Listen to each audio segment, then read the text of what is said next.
I can see you, Kirk. Jack. Can you see me? Con bloodsucker. You're gonna do your own dirty work now. Do you hear me? Do you? Set a course. For home. I'm Captain Jean-Luc Picard of the Federation Starship Enterprise.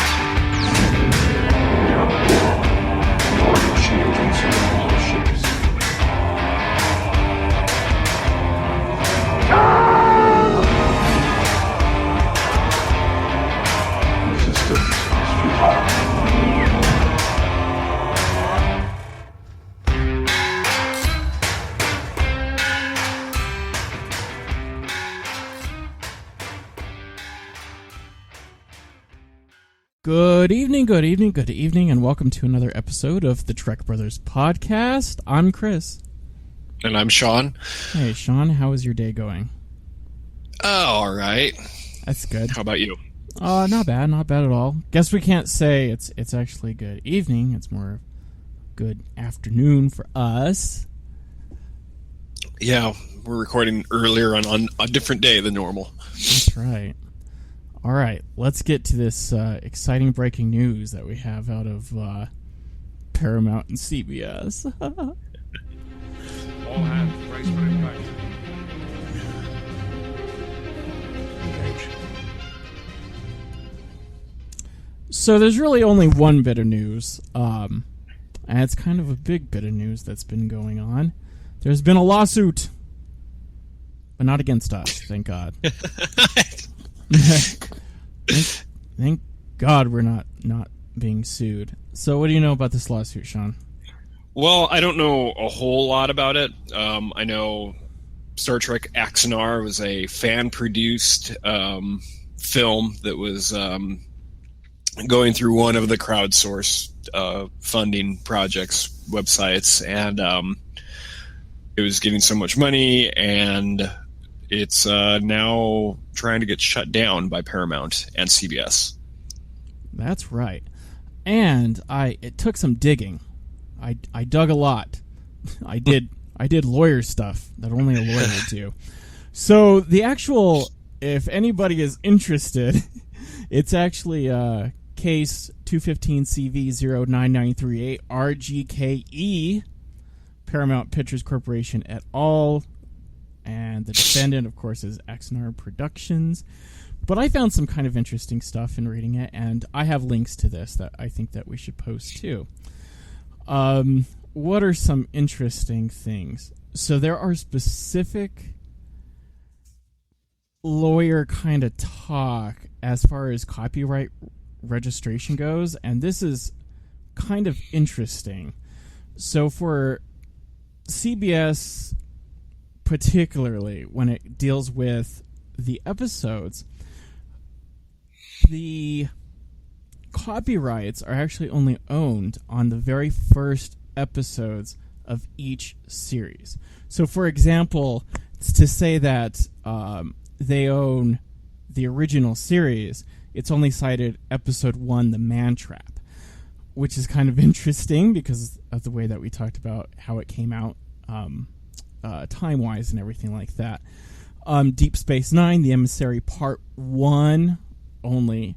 Next Generation is all just Encounter at Farpoint. The Voyager, just Caretaker.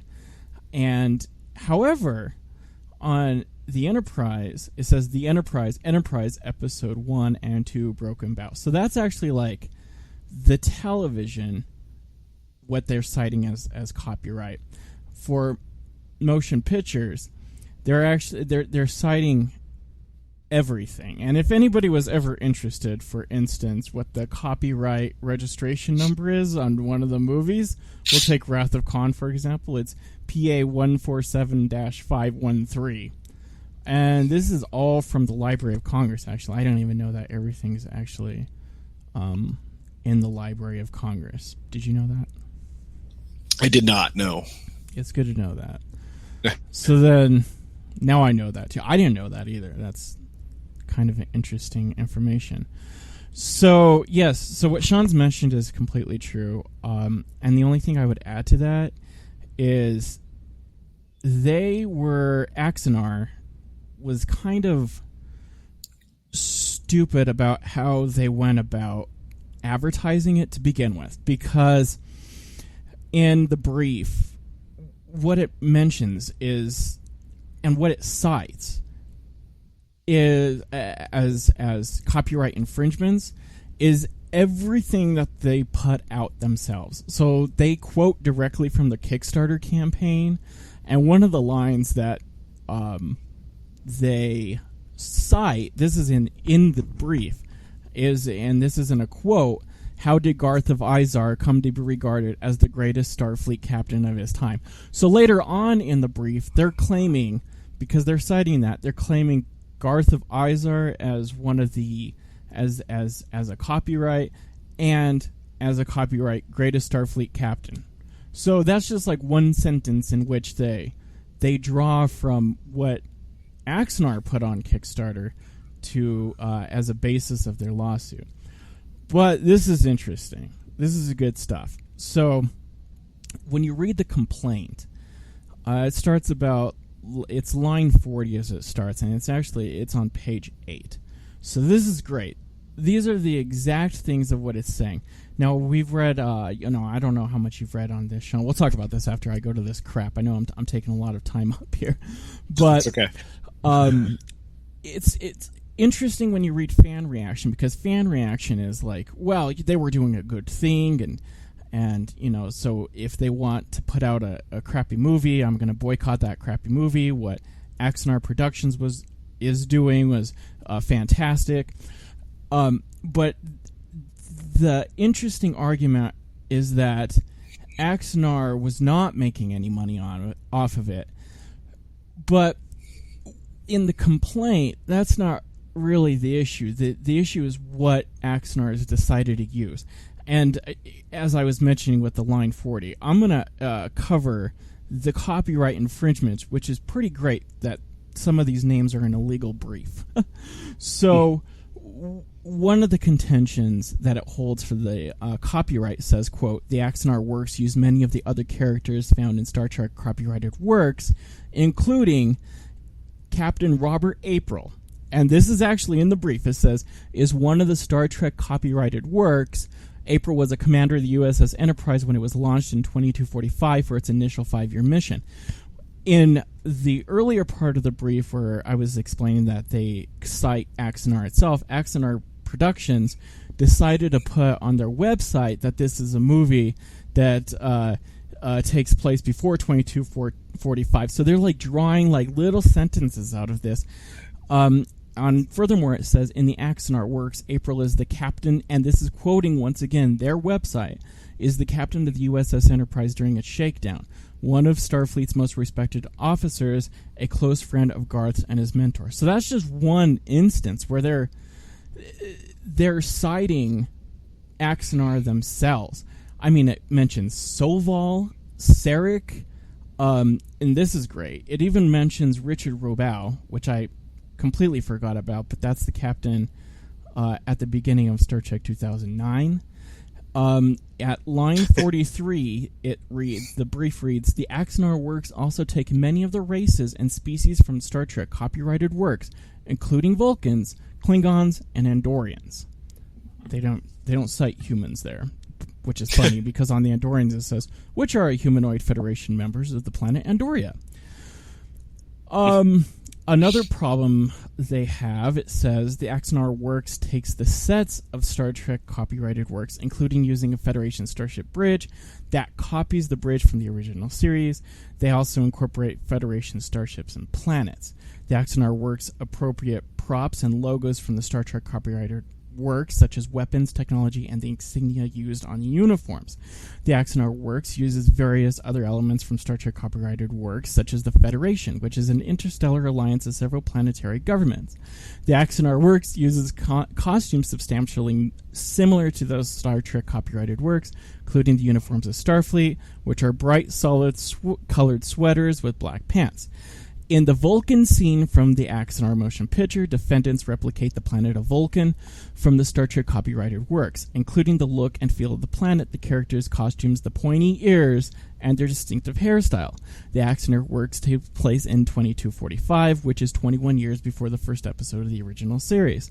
The feel and the mood of Axanar works are the same as that of the Star Trek copyrighted works. The Axanar works are intended to be a prequel to the events chronicled in the original series, in other words, an unauthorized derivative work.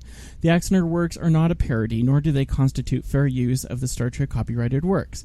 As the website, A Defended AP, concludes, the Axanar works are not licensed by CBS or Paramount, but rather, and they're quoting them, and this is why you never say something that will get you sued, but rather, quote, Axanar, this is Axanar's quote that CBS is quoting, quote, Axanar is an independent project that uses the intellectual property of CBS, end quote. Oh, no. All right. I'm done. I know I've talked a lot. What do you think about all that, Shaun? Look, I mean, when I heard this the other day, I wasn't surprised by it. I'm more surprised by, or I have been more surprised how long these fan-made films and other things that are not within the canon and not done by CBS, not done by Paramount, I'll just call them unofficial, have lasted for as long as they have without interruption. So kind of had a feeling that this was going to happen to one of them at some point, sometime. Yeah, it is surprising, but you know, they made $1 million through their Kickstarter. That was for one. I mean, that tips off anybody.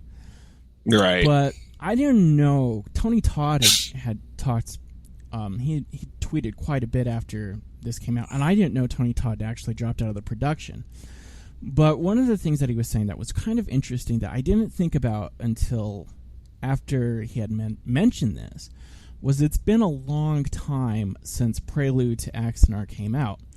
And he dropped out of the production because, and all he said was, because Kickstarter crowdfunding isn't accountable. So then I started thinking about this. I was like, well, from an actor's standpoint, imagine if they were sitting on this for so long, because this was quite a while since Prelude to Axanar, that this movie still isn't technically made. That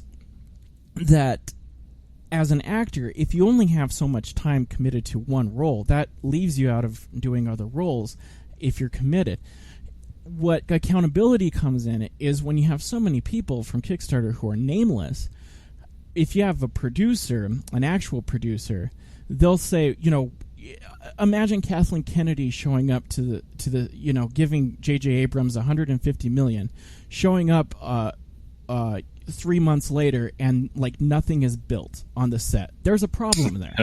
And that's right. What he was saying with this is it's been so long. So that is an interesting aspect of the lawsuit too, is the fact that quite frankly I think was one of the not the greatest productions, but they definitely went after them. Not the greatest production, but warranted them going after them.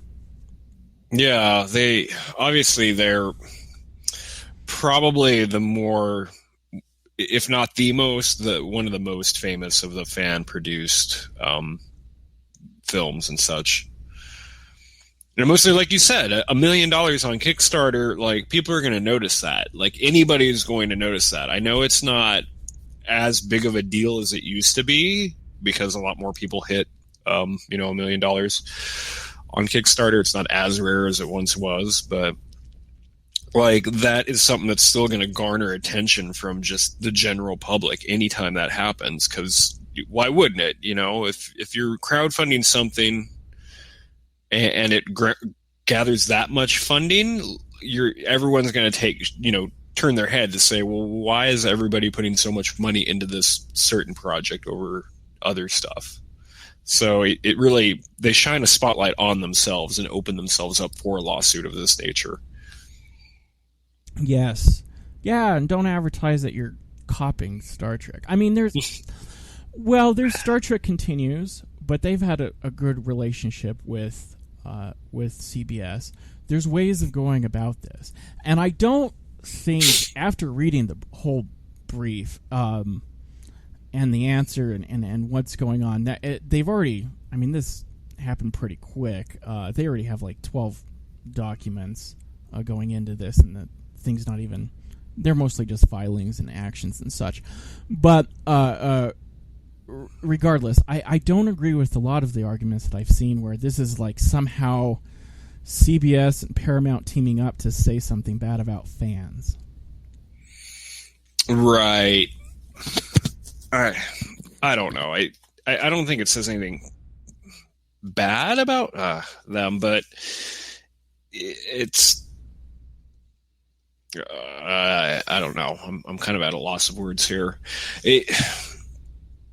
It just, I don't know. It makes sense to me that somebody has to be made, like there has to be an example. There has to be a line drawn somewhere, because if stuff like this keeps happening, eventually you're going to get like full, almost Hollywood film style films that rival these and are using other people's properties without any sort of royalty or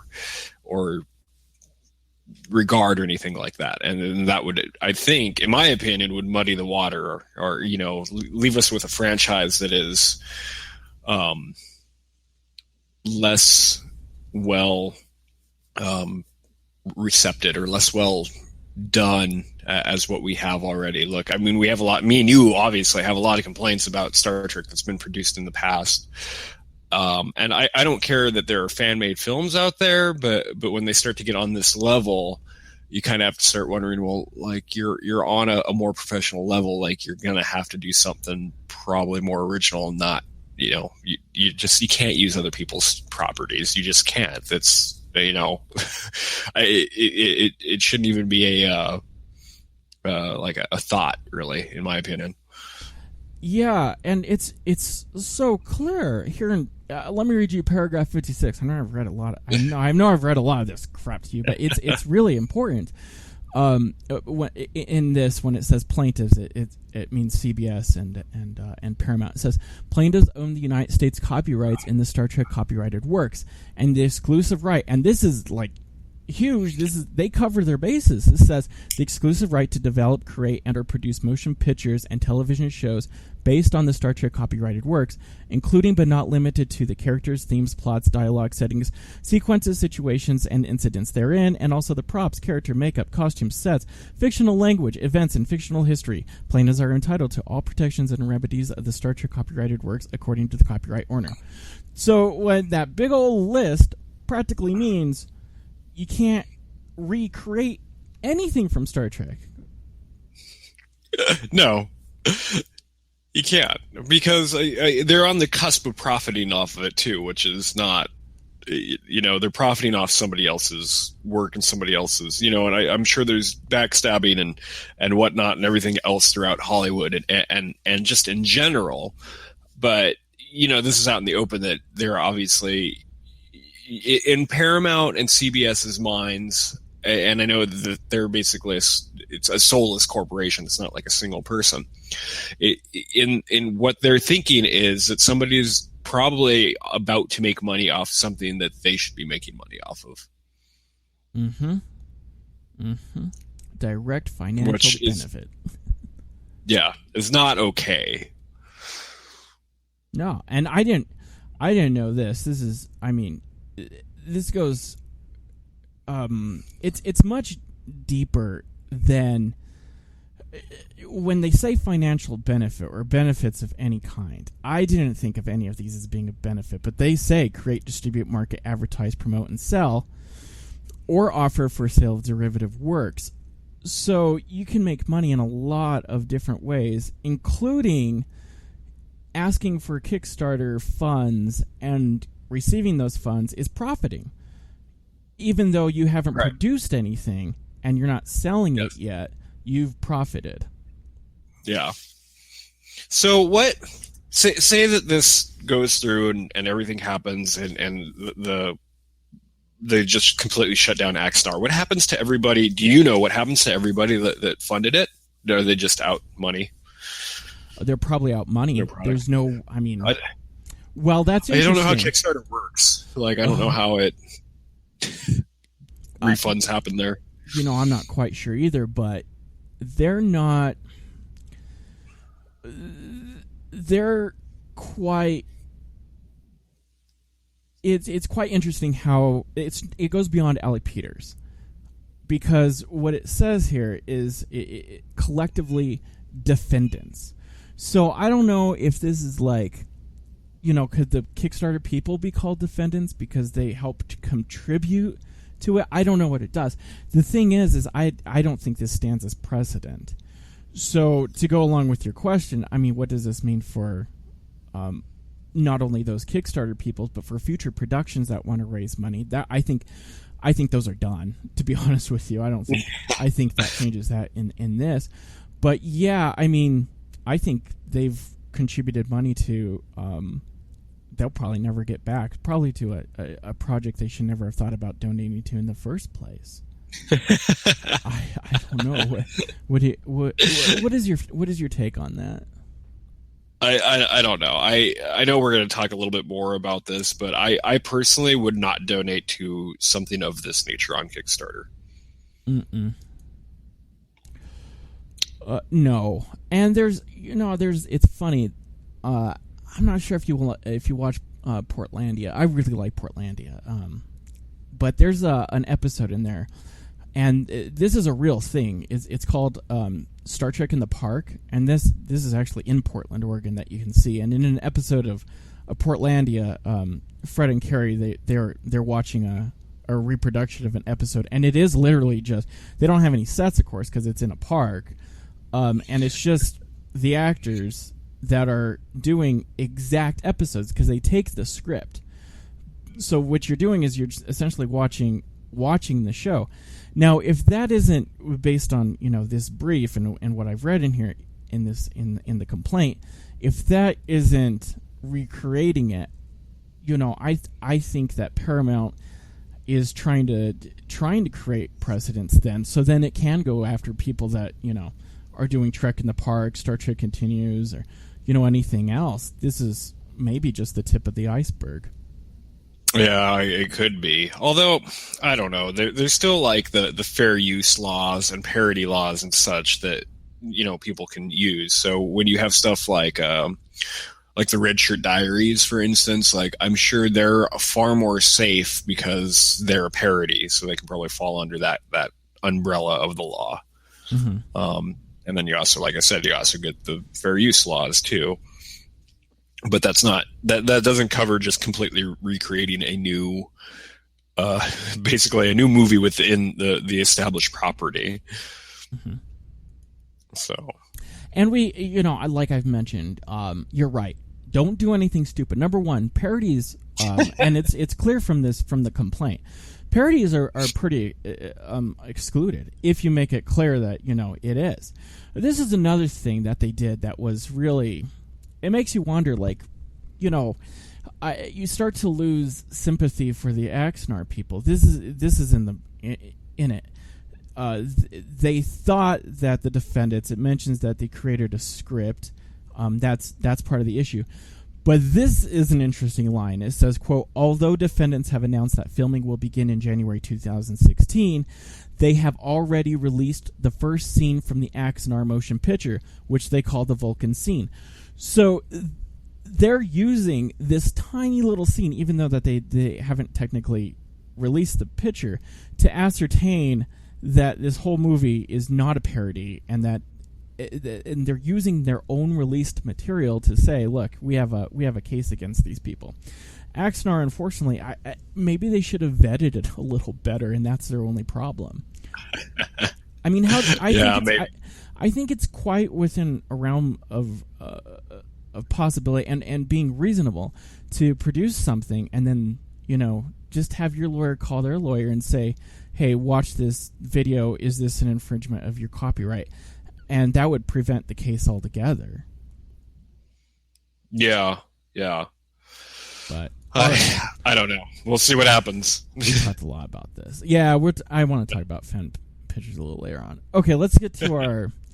It's not the huge news thing, but I wanted to give a shout out to Mike and Daryl and Sunshine Weirden on This Week in Trek. I almost forgot what it was. This Week in Trek, who they were kind enough to mention our show, and that was really awesome that they did that. Yeah, they need no help from us, but we can use all the help that we can get at this point in our podcast life. But we're very grateful for the shout out from that episode, and any help that they provide just by, I think, mentioning us will help, and very appreciative to all of them. Yes, thank you. Can't be said thank you enough. That was really cool they did that. Yes. So that's kind of the news on our front. On my front, do you have any news, Shaun? I do not have any news. All right. Well, it's ironic. Let's get to our verdict.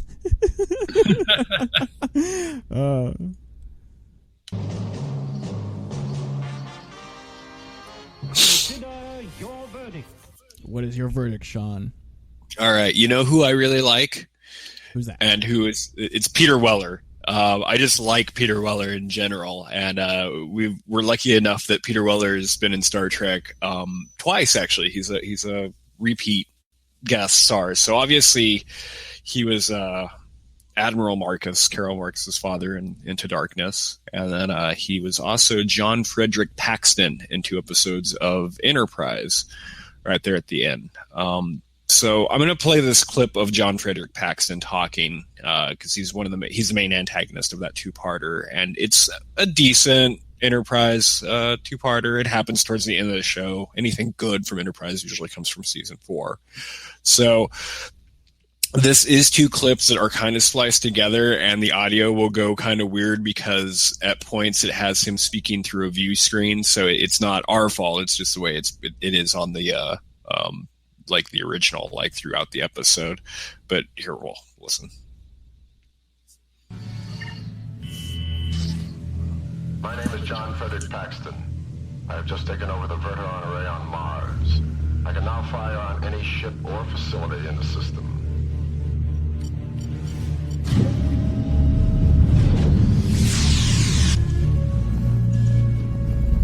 He's targeted Earth's moon.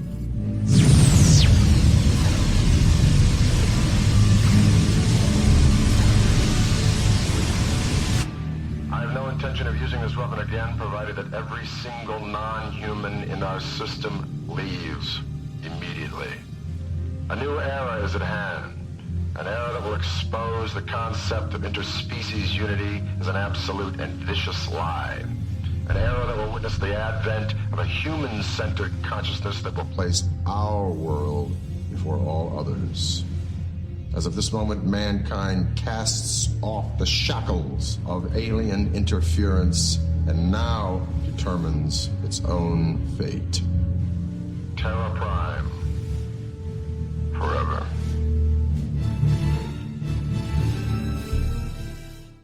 Do not be deceived. This is no ordinary innocent child. This is an alien human hybrid, living proof of what will happen if we allow ourselves to be submerged in an interstellar coalition. Our genetic heritage, the entire... I want that transmission blocked. We're trying. We can't break through the signal. And find some way to contact Enterprise. I want to speak to Archer. Is dedicated to the protection of life and all of its diversity.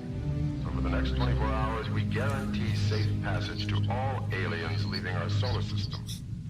So long as non-humans keep to their Scan own... Paxton's ship for Vulcan biosites. Get a transporter lock on the baby into Pail. But of any alien, if one single alien remains after the deadline, Terra Prime will defend the sovereignty of every single human being. And we will begin by destroying the institution whose blind arrogance and moral cowardice have put us all at risk. Starfleet Command. We do not seek war, but if the aliens do not leave and force us to fight, I make this solemn promise to all of the sons and daughters of Earth, our future will be secure because humanity will prevail. All right, so that was a little bit long, but it's the outro of the episode Demons and the intro to the episode Terra Prime. And what John Frederick Paxton is he's a miner who runs a mining facility on the moon. And then his mining facility, like the main office part, takes off and becomes a spaceship after it lifts off from the moon. Then he goes to Mars and takes over this comet array thing, and that's how he's threatening everybody. It's a really good episode, I think, or a two-parter.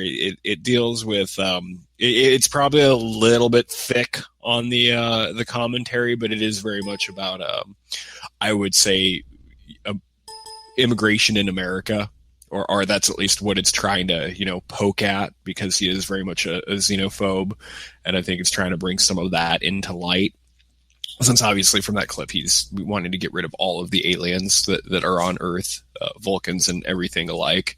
Not only, I just like Peter Weller in general, but he had so much, because they got him to do this role, it makes it so much better that he's there. And then also, like I was talking about his moon base, lifting up and flying to Mars, he's really like a James Bond villain to me, like just in the Star Trek universe. They just made him really, really into Bond, or really, really like a Bond villain for that episode, because he captures people. He's got a weird, crazy spaceship that like little like hideout lair kind of thing. He has a weird agenda. He ransoms, doesn't necessarily ransom for money, but holds Earth hostage for having all the aliens and Starfleet for encouraging the diversity of Earth and the aliens that are on Earth, and what is supposed to be the birth of the Federation. And then he even holds T'Pol and Trip hostage for a little while too. So he's very much a Bond villain to me. Sweet, yeah, that's a good episode too. Both are really. Yeah, the end of Enterprise isn't terrible. Yeah, not at all. So he's yeah, but you can't hate Peter Weller. I found out also he's a doctor. He's got a PhD in Italian history. That's great. Yeah, he should have done forensics or something so he could just do this his entire life. Are we cops? What's bugging you, Murph? Kane. Kane's bugging me. That's the best. That movie's the best. Oh my god, I love that. Oh yeah, the RoboCop movies are great. I like Buckaroo Banzai. I like Naked Lunch too. Like those are all good Peter Weller movies. Cops, man, and they ain't carry no picket signs. This is a matter of time before RoboCop clips started coming into this podcast. Oh, totally. We should talk about RoboCop. Get out of here! You're obsolete. Now I'm just quoting from the show. I always liked the mayor too. The mayor was always funny to me, because he has that weird like sidekick guy that you'd always like wonder like what? How did the mayor of Detroit like find this like big fat bumbling fool to be like his counterpart? He's like Chris Christie. He's like the Chris Christie to Ben Carson kind of thing. Oh, the mayor in RoboCop is not nearly as mundane or quiet as Ben Carson, though. He's very excited and agitated. That thing is a killer. It's a killer, and I'll prove it. Oh, RoboCop. We'll just have a RoboCop show instead. I love it. Not the new one. The new one stunk. It wasn't good at all. Yeah, I do not like the new movie either. I like Michael Keaton, I guess. He was probably good in that. Yeah. Yeah, man, Peter Weller is very good. And that's strange because I think not only just Peter Weller, but a lot of people. I think Enterprise had some of the best guest actors on of any series. It's amazing who showed up on that thing. Yeah, that's what I think. They didn't have The Rock. That's my point. No, they didn't have The Rock. I like how many Next Generation people guest starred on that show. For being a prequel, Next Gen was all over it. Everybody put Picard practically. Yeah. So that's me. It's John Frederick Paxton, and in a more of a blanket kind of idea of what I like, just Peter Weller in general. Nice. Well, my verdict is regarding those it seems like we talked a lot about it anyway, but anyway, fan-made films. No.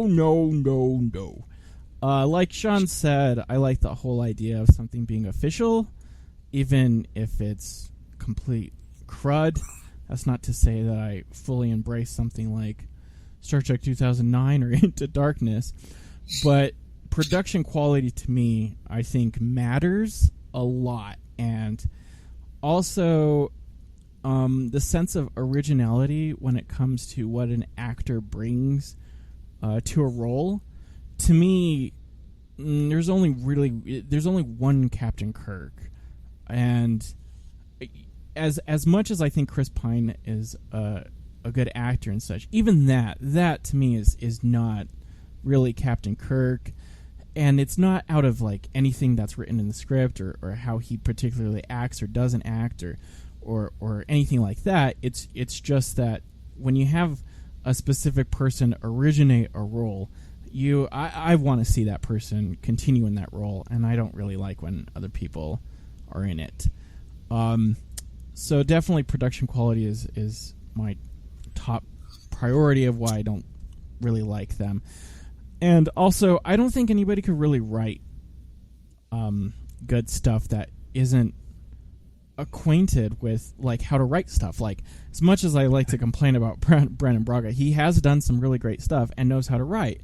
And I think that unless you've published a book or something like that, I wouldn't really take your script seriously. Although in the lawsuit, they obviously CBS takes the fact that somebody wrote a script pretty seriously. Right. But yeah, I don't think, unless you're really smart and hip and well known as a writer, that I'm going to be all excited. Probably the third thing, and probably the last thing of reason why I don't really like them, is the fan service that they're given. In Star Trek Online, the day that it was announced that the lawsuit had happened, it was insane that everybody that said, well, the lawsuit seems pretty legit, they got shot down like none other. It was like, you don't really like Star Trek, and it was this fan service that I've never really had seen before, and really this whole sense to try to boycott the Star Trek Beyond, which, you know, I might boycott for other reasons, but, you know, I wouldn't boycott because of this. You know, I think it's independent. You know, I think we could use reason to discern the fact that, you know, they're two separate things, and that when you're dealing with copyright infringement, that's completely different from quality. On top of that, I don't think that something like Axanar is the future of Star Trek. And for people to give it so much acclaim that are fans, I think sets its own dangerous precedent that anything produced by CBS and Paramount should not be considered canon, and everything fan-produced should be. I think that's certainly the way that it's going. On top of that, Axanar's one. It's based off of practically like two sentences that are said in Whom the Gods Destroy. Like, you know, Captain Kirk saying this was, you know, a hero, or should be studied by all Federation captains, and is my hero. And based off that, they've expanded what, you know, Garth Vizar was, and in that episode really like ballooned it to a movie. Now, my point in bringing that up is it's not. It'd be different if that was like one episode, you know, the Battle of Axanar, in a whole entire series. When you have a series, you're able to go over a lot of different things, not just, Garth of Izar, and really get your point across instead of, just focusing on that one thing. It's really weird to kind of downgrade movies like that, but if I did have one complaint about movies in general being different from television show, you have to be able to show a wide breadth of things within, a 2-hour span that only a TV series can provide. I've mentioned before, how characters have evolved on Star Trek. Like, it'd be pretty hard to show the evolution of the character of the Doctor in a 2-hour movie, including everything else. It's just really difficult. So my point is, if you want to have that for fans, I think it's very difficult to get across in a movie, and for that reason, my verdict is no to fan-made stuff. I don't know. What do you think, Shaun? No, like I said earlier, I'm not a fan of fan-produced stuff. Let me ask you a question, actually, really quick. Do you read Star Trek novels? Yes, I do. In fact, I'm reading one right now.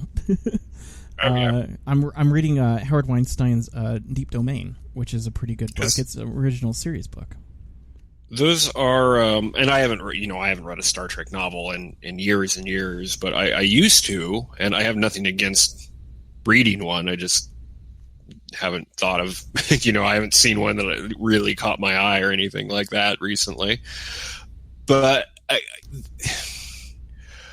when you said you didn't say it like this, but when basically writers who are trained to write, you can trust, I think that's the one difference between novelization and like these fan produced things, is they're written by actual writers. Because, when we're starting to talk about how anything's not in canon, then we can just do whatever we want. And actually, I'm going to talk a little bit about that later too. But it's just, I don't know. I don't like, sometimes there are people through crowdfunding and stuff like that should get their stuff made because they have an idea and it's something really good. But then there are other issues like this, or like some of the other fan-made Star Trek stuff. I've never seen. I'm more harsh on them because I've never seen one that I truly like. And then, like I was saying earlier too, I think when you make fan-made stuff as frequently as been happening recently, it becomes problematic just because it soils the franchise, in my opinion. Like, I mean, we complain about J.J. Abrams all the time, but I would rather watch 2009 than any fan-made film I've ever seen. Mm-hmm. And I think there's other outlets for creativity other than these serious... and I shouldn't knock all of it because there's a couple fan-made stuff that I actually do really enjoy. Like Star Trek Continues, I think, is pretty solid. Although a little weird because it is just basically Star Trek, the original series, just with different actors, and they try to make everything else the same. So it's a bit bizarre to watch that just because you're trying to recreate the look and a feel of a 60s television show in the 2000 season. It's a little bizarre. But I don't know. I agree with you. Down with fan-made film. Yeah, and if you're, once again, and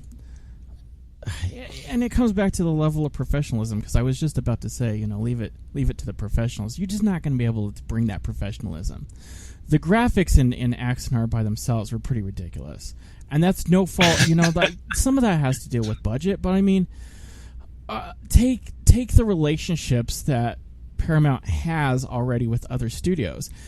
You talk as much crap as you want about George Lucas. The fact is a lot of the reason why we have special effects the way that we do today is because of that one man and what he did. If you look at any Star Trek film, Skywalker it shows up at the very ILM shows up. Industrial Light and Magic shows up at the end of every single credit because they're a fantastic place to go to for special effects.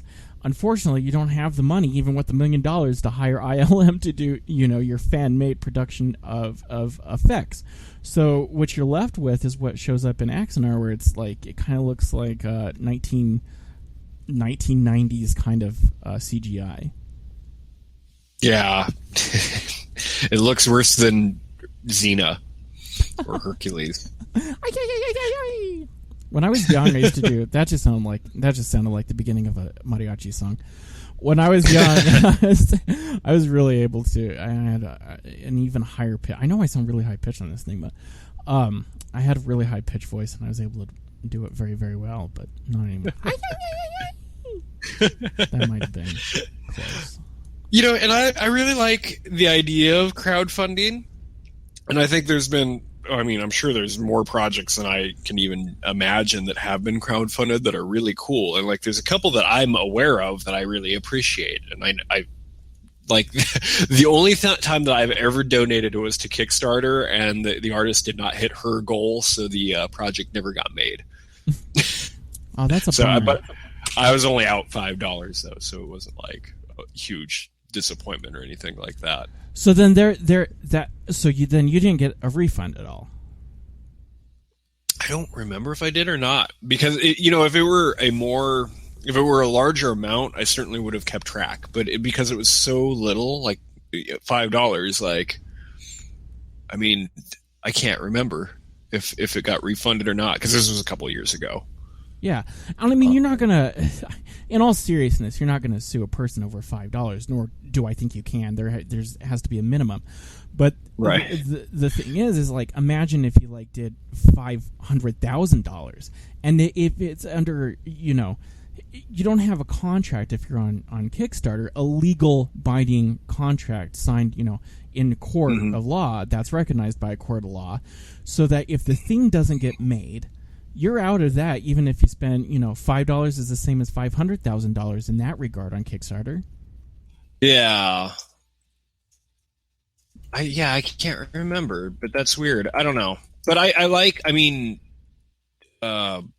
said, I like crowdfunding stuff. I just don't like it when it's just based off other properties. Yeah. No, that makes perfect sense. Well, I just cannot get behind them. Yeah. All right. That's my verdict. I think we're good there.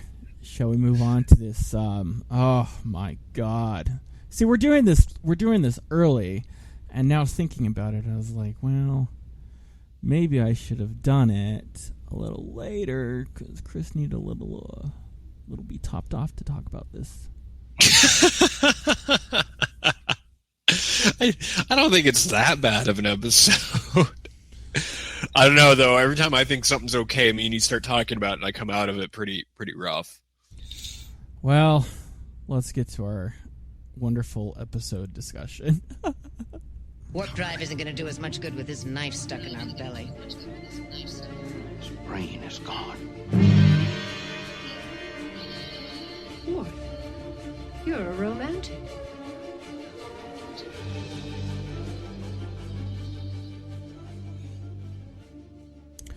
So, what are we talking about today? We're talking about DS9 episode again, aren't we?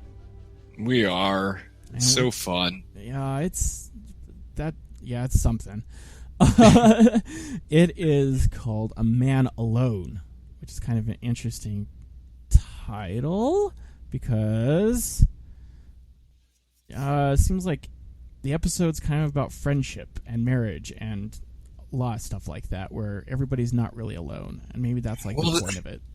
This episode, I don't know what they were doing, but they're like I understand that they're usually an A plot and a B plot, but there's an A, B, and a C plot in this at least, maybe a little bit more.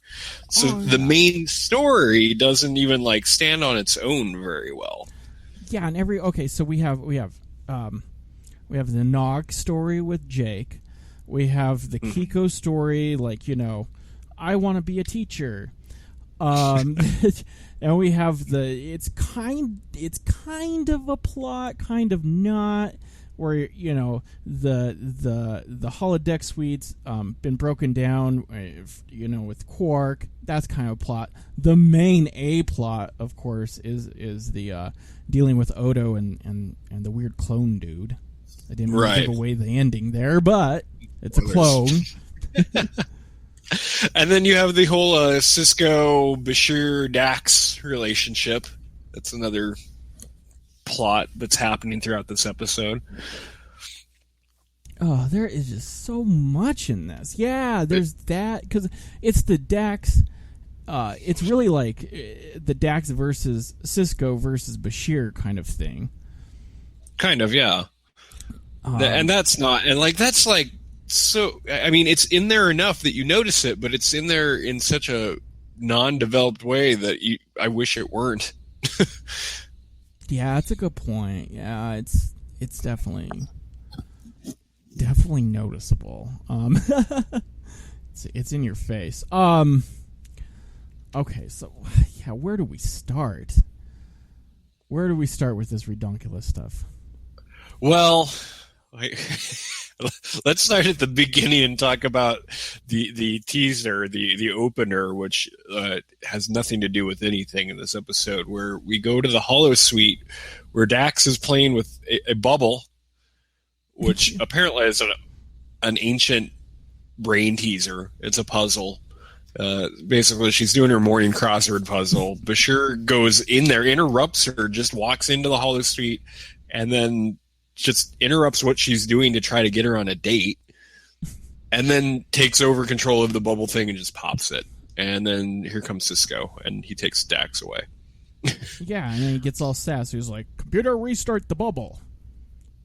Yeah, and then intro to DS9. Good job, guys. Episode 2. Oh, and by the way, there was a little bit of confusion with me and Chris on this. So this A Man Alone is it was the second episode produced, but the third to air, correct? Did I get that right, or do I have it backwards? Yes. Yeah, so right. Chris and I almost watched 2 different episodes of DS9 this week, which would have been a nightmare. Then we would have had to watch the other episode at some point. It would have been bad for both of us. Yeah, it would have been ridiculous, because I would have been like, gosh, can you believe that she just, got this just by saying, I want to be a teacher. And then you would say, what the hell are you talking about?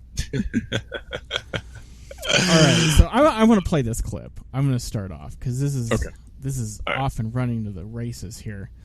Yeah, I kind of placed this in a weird spot, but I did this for a purpose, because I wanted to get this out of the way, because we really don't have any other clip that deals with this. So I want to deal with this B plot, just because what it does is it ties what you would call like the C plot with Nog and Jake in with, they're kind of just like ruffians that don't have anything to do. So then it just falls into good graces that Keiko wants to start a school. So this is, something that the kids can do. But I did want to say that this line bugged me. It's where Jake says, there's no other kids to play with that are my age. And at the very, very end of the episode, the last scene where Keiko has her school, you see like 2 kids sit down that are their exact same age. But anyway, so here's a clip about wanting to be a wonderful teacher. You won't get any argument from me, Mrs. O'Brien. When I heard what happened this morning on the promenade, we weren't doing anything. I don't want to talk about this now. It's this Ferengi boy, Nog. Jake won't be having anything more to do with him. He's the only one here even close to my age. That's not exactly true, Jake. There are 12 other children on board, ranging from 8 to 16. The problem is there's no structured activity for them. Don't you miss the schools you used to go to, Jake? No. I guess. Studying alone on the computer, it kind of gets boring sometimes. I've never actually been a teacher, Commander, but it's something I've always thought about doing. As a Starfleet commander and a father, I think it's a terrific idea. What do you need?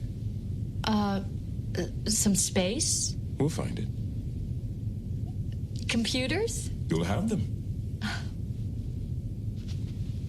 I hope you realize what you're getting yourself into. I can't force the Bajor, the Ferengi, or anyone else to send their children to your school. And even if they do come, everyone has a different culture, a different philosophy. I know I'll have to come up with an innovative program, but I can't imagine any parent not welcoming the news of a school opening here. Thank you, Commander.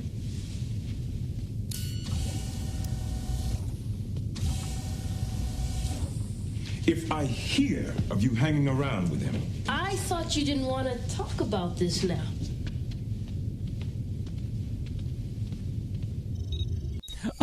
I love how Jake at the end of that scene walks out of the room, because it's like he's walking out like Sisko's going to give him a beating. I thought the same thing. I was like, oh no, Sisko's going to rough him up. Yeah. He's the father. Yeah. Yeah. Well, so in the future, can you just do whatever you want to do? I mean, because, here, if you want to be a teacher, you have to go to school for, a little while. You have to get your teacher license. But apparently on Deep Space Nine, out here in the, the wild space west, if you want to be a teacher, you just be a teacher, I guess. Yeah, that is ridiculous. Yeah, that was one of my... What does Keiko know about teaching kids? And then later on, she becomes a botanist. So but she was already a botanist, though, wasn't she? Because she had the Arboretum on the Enterprise D. You're right, yeah. So maybe they just forgot about that. There's precedent that she knows plants. Well, they talk about it. Her and Miles talk a little bit about it, and they're all this stupid bonsais in their quarters. But I don't like Keiko. In Next Generation, I don't like Keiko. I never liked Keiko. No, I can't even remember the name of it. I hate that TNG episode. I shouldn't say hate. I mean, the whole thing isn't too bad, but it's where she's in labor, and I think I just hate the labor scene because it's like they're making fun of the labor through Worf, where it's like she's squeezing his hand and like that hurts it hurts, and I'm just like, why? Like, why is this? And maybe that's why I never got all into Miles, is because I didn't like Keiko. And I always thought it was just the dumbest lines. Like, do you remember, or the dumbest storylines, like where she was considering not, I think it's before they were married, she was considering not getting married, and it was like, okay, so this became a plot to have like the one robot on the Enterprise, Data, to have to like, you should go through with the wedding. And I was just like, God, this is stupid. Yeah. Or, she gets transformed into a little kid. I don't know why she has to be one of them. So that's a weird episode. Why is Picard, Guinan, and Keiko and Ro on a shuttle together? That's a great question to begin with. The actress, she actually played a teacher. I'm going to give you some weird trivia here that I know off the top of my head, actually. She actually played the teacher in Different Strokes, Arnold's teacher. Really? Yeah. And she did that. I think that was before they got this guy, because Different Strokes actually follows in Arnold's school career, like him through, I want to say 4th grade, but I know 5th grade for sure. And then 6th grade, because he was the 6th grade president, and then 7th and 8th grade. I know a lot about Different Strokes, which I should not admit to, that I know a lot about Different Strokes. But anyway, my point is yeah, she played a teacher, his teacher, in there. That's like, interesting. Yeah, that's like the first thing that she really did, and then you go for, well, I guess good for her. You go from Different Strokes to this. I mean, I'd rather go from Different Strokes to this. I mean, can you imagine like the whole talk that Sisko's giving, where I can't force the other kids and to want to come to school because the world don't move to the beat of just one drum. Like, I see that happening. Yeah. That was ridiculous. I should have done that. All right, sorry, go on, Sean. What about this episode? What else about this episode? I don't know.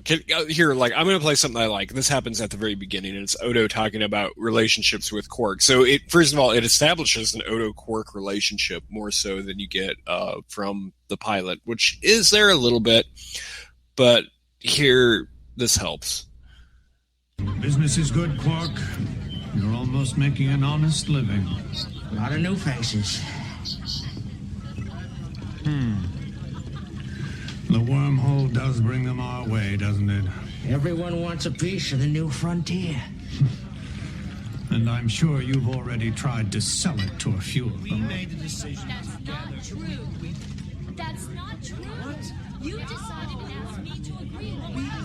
Grapevine says Chief O'Brien and the missus are having problems. I'll never understand the humanoid need to couple.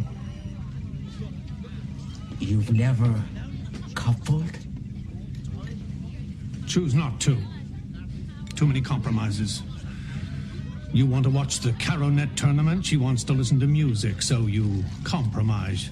You listen to music. You like Earth jazz, she prefers Klingon opera, so you compromise. You listen to Klingon opera. So here you were, ready to have a nice night, watching the Caronet match, and you wind up spending an agonizing evening listening to Klingon opera.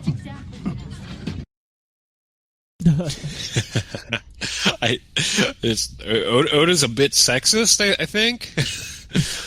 But also, what's Caronet? What's a Caronet match? I don't know what that is. It's where you play the clarinet, but you forgot your L.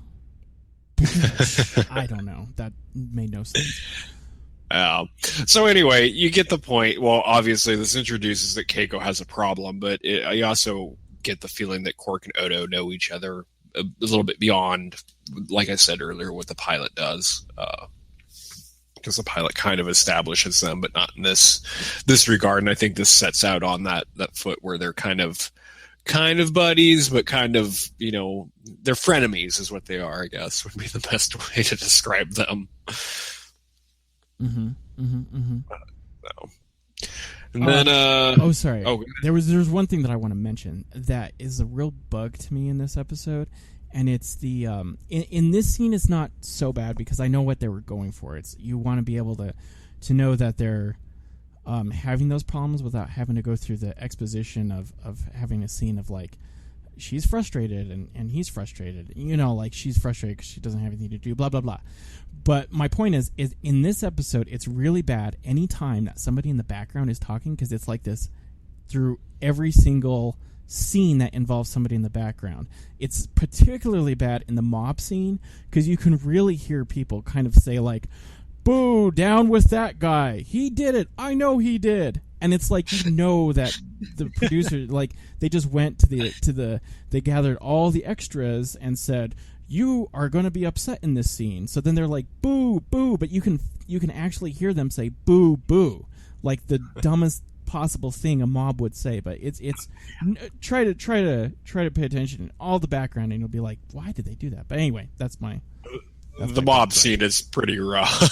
the mob itself is rough. The mob is really small, so yeah, it's made out of the mob itself is made out of like the Bundy family is what it is, like the Clive and Bundy family. Sorry. Go ahead, Sean. I'm sorry. I'll shut up. Oh God, I don't. So Dax and Cisco are also in Quark's eating and talking about how he might not like the new Dax because she's not the old Dax, and he might have a lesson to learn there by the end of the episode that no one cares about. Meanwhile, while that happens, Odo gets into a fight with a Bajoran.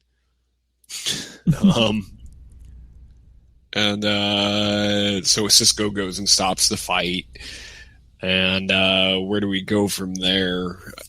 I think after that is when Nog and Jake put the mites on the people eating and they turn colors and get itchy, which is really weird prank.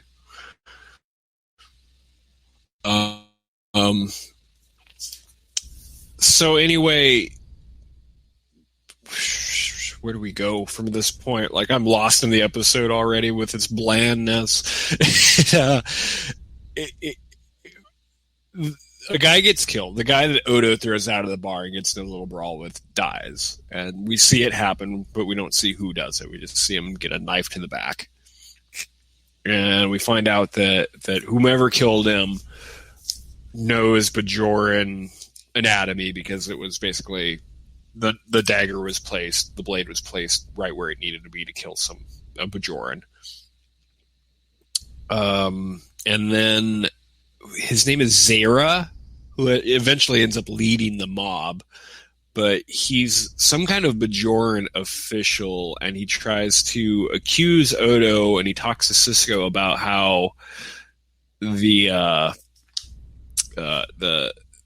victim, and I don't remember the character's name, but the victim was afraid of Odo, how he was fearful, which led me to believe, that Odo is on Deep Space Nine. You've been to Deep Space Nine before. Odo has sent you to prison. If you were to be fearful and want people to believe you, wouldn't the first question somebody would ask you is, well, why would you go back to the station then, dude? Or why would you, right. If your ship is going to go to the station, why would you get off of the ship and go on to the station? Like, why would you go hang out at Quark's? Why don't you just hang out at your quarters if you're really afraid of this guy?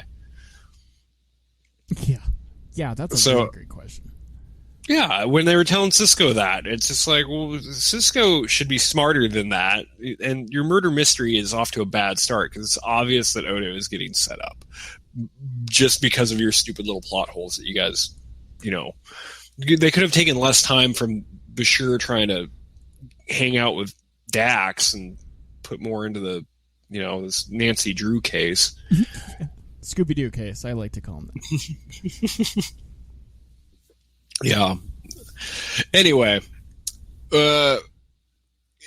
so they try to figure out, Odo talks about, where he was at the time of the murder. And for some reason, Renee, I guess just because it was, the second episode, but Rene Auberjonois has like a really weird voice here. He doesn't sound like Odo. So I got this clip just because he sounds off, but also because it actually, kind of explains part of it too. It's a pretty neat package. His calendar shows he was planning to meet with me at the time of the murder. No one except a shapeshifter could get into the holosuite, and since I'd obviously be called there after the body was discovered, traces of my DNA wind up at the scene of the crime. Do you have any kind of an alibi? Major, I have to return to my natural state every 18 hours to regenerate. To be quite honest about it, I was in a pail in the back of my office when Ibudan was killed. The killer might have known your regenerative cycle and planned the murder accordingly. Like I said, a neat package. Who might want to frame you for murder? I can think of about 500 different people, but I haven't seen any of them around the station recently. Do you think that Federation doctor could do a sweep of Ibudan's quarters for me? See if he can find out if somebody else was using that second bed? I'll send him over there right away. Thank you, Major. Doesn't he sound weird there? He sounds off, right? Yeah, he does sound a little different. He had a cold that day or something. I don't... And he needs to go back and go back to the Pail. Yeah, and we get the reveal of the Pail. I don't know the first time that we see the Pail, but we get the reveal that that's what he does. Is he has to regenerate, so he lives in a bucket for a little while. We do eventually see the bucket, though. Mm-hmm. Which I think is weird. I think it's weird that it has to be in like a container. Couldn't he just go into a liquid on the floor? Like, does it have to be the Pail? I don't know. Do you remember when that episode with Major Barrett, when he was returning to his state, where he like essentially just becomes liquid in her hands? That was pretty cool. So you get to actually see it without a bucket. Yeah. Yeah. Well, I mean, that's what the whole homeworld of the Founders is. They're all just one big lake ocean thing. Yeah, that's true. Not a container. So, yeah, that's his alibi. His alibi was that he was in a bucket, which you would think would probably be on camera somewhere, but I guess since he can shapeshift, you can't really trust their silly cameras. So Zara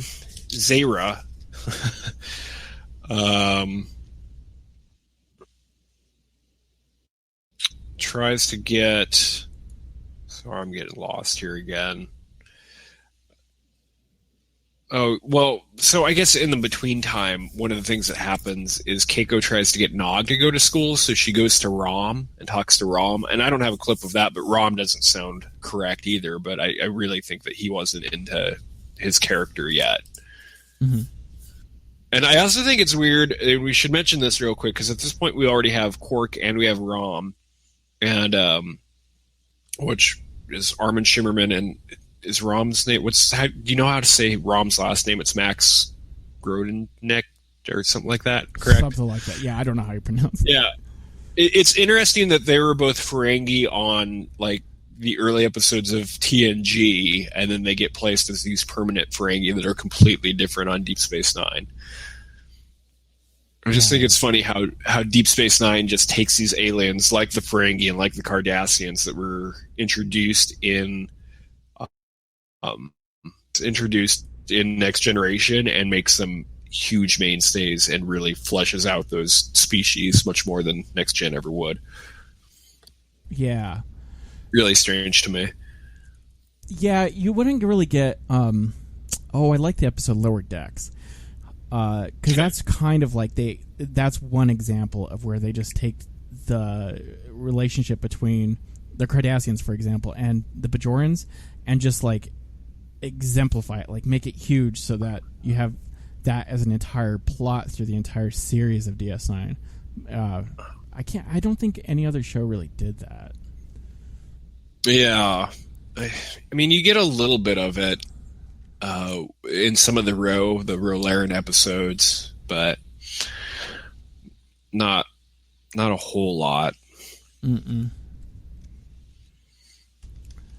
So here's another part of, like, I want to play another clip, and it's another thing that kind of shows that Quark and Odo relationship, because obviously Quark and Kira have been on the space station for a while, so they know Odo better than any of the Starfleet people, because at this point in time Sisko's relieved him of duty, which I thought was a little rash, but you know, he then we jump to Quark, and Quark talks to Zara about Odo himself.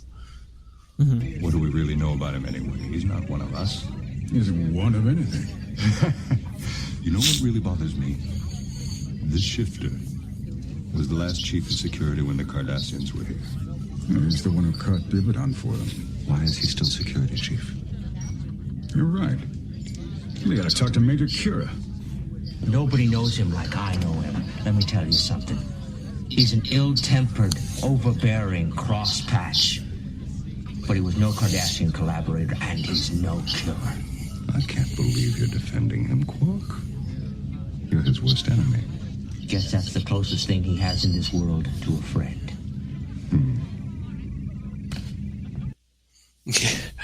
Yeah, so Quark's actually defending Odo, just saying that he wouldn't kill anybody.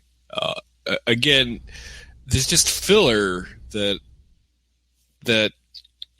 doesn't need to be in there. Just I feel like they could have played up. It's a murder mystery. Like, it happens all the time in TV. Like, they could have played up those aspects a little bit more rather than having all this other just crap throughout of it.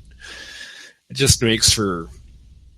Again, I don't think anything it was necessarily bad. I just thought it was kind of boring the entire time I was watching it. It just didn't seem like anything was... There wasn't a huge plot twist or you know, anything really suspenseful. It's just like, well, a guy died. They're going to figure out who did it, but there's no real, like, fun evidence in between, you know, the beginning part and the end part. Yeah. All in general, it's kind of a... for a Scooby-Doo mystery, it's not very Scooby-Doo-ish exciting, like Agatha Christie exciting, if that can be exciting. It's just pretty much you can figure out the plot really quickly. Although it's all resolved within like one scene. Where it's just like, right. I know who it is. It's like, wow.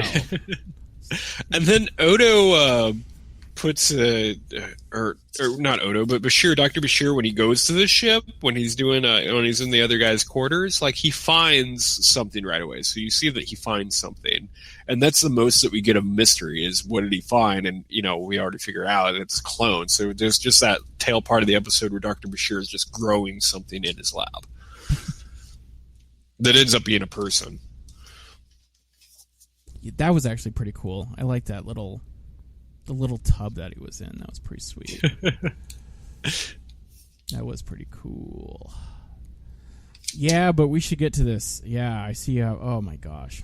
Okay, so yeah, he's Brandish and public enemy number 1, which I know where they were going for a man alone.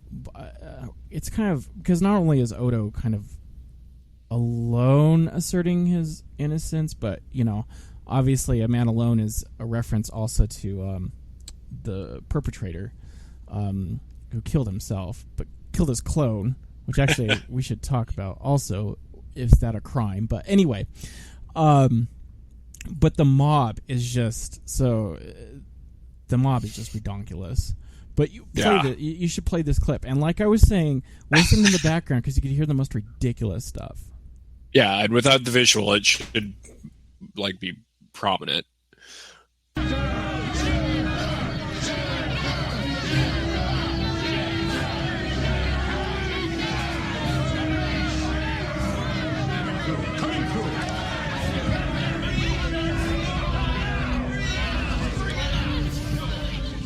What the hell do you people intend to accomplish here? We want the shapeshifter. What do you think you're going to do to him if you get to him?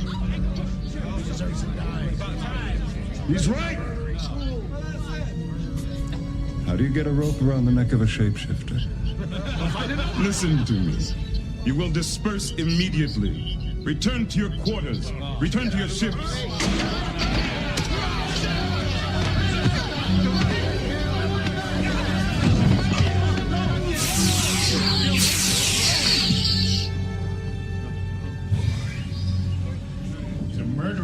We want justice. Do you?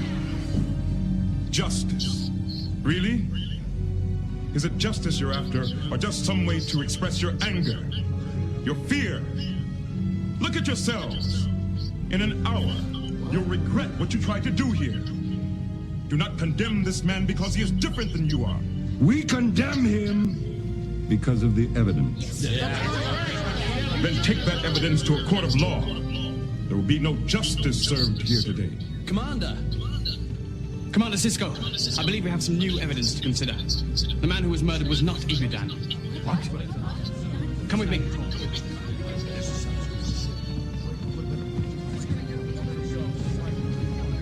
All right, break it up now. Move on, people. Let's clear the area.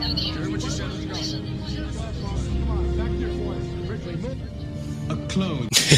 I had to keep that part in, the big reveal. A clone, because it's very unceremonial. That's good. I'm going to play the next clip. But actually, my clip that I had chosen, is right after that. Because I thought it was a huge old thing that, here's the clone. So we'll play that, and then we'll talk about both that stuff. Break it up now. Move on, people. Let's clear the area.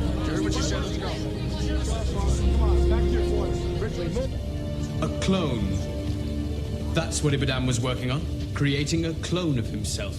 And then he killed the clone to frame me for his murder. How can we be sure the victim was a clone? A clone has identical DNA to that of the donor. But certain cloning methods cause a characteristic gene sequence degradation, which can be detected. If you know to look for it. We've matched the victim's gene sequence with the fellow in the jar here. They're definitely both clones. And what happens to this one? In about 2 days, he becomes a living, breathing member of Bajoran society. Let's hope he doesn't follow in his donor's footsteps. What about Ibudan? I have an idea where to find him. So towards the end of the episode, everyone becomes like a Sherlock Holmes, where they say, "Oh, I have an explanation. It was a clone. Oh, yes, it was a clone. And I know this. You know that? Yes, I do." It became really ridiculous towards the end. You're right. There's all those reveals, all those Holmesian reveals, but with no explanation of how they came to this conclusions. Other than, I guess there's a little bit of explanation as far as the like why they know it's a clone, but there's no explanation on why Odo knows where Uladan is going to be. Mm-hmm. He just knows and poses as a chair, which I don't know about you, but if I walked into my room and there was a chair that wasn't there before, I'd be like, oh man, what's this chair doing here? And he tells, because Odo's hiding in a chair at the very end. He's hiding as a chair, and then he rips off his Mission Impossible mask. Surprise! Oh my god, that just killed me. So towards the second half of the episode, you see this guy who's always this Bajoran, who's older and always in like a hood, like cloak kind of thing. And so obviously they keep showing us him. So they're like, something's going to be up with this guy. And at the end, Odo goes to the same quarters, Uladan's quarters, and then this old man walks in, and Odo basically gets a hold of him and then rips off his mask, and it's the murderer or the murdered victim. Yep, it's this right here. I'm gonna play this. Computer lights.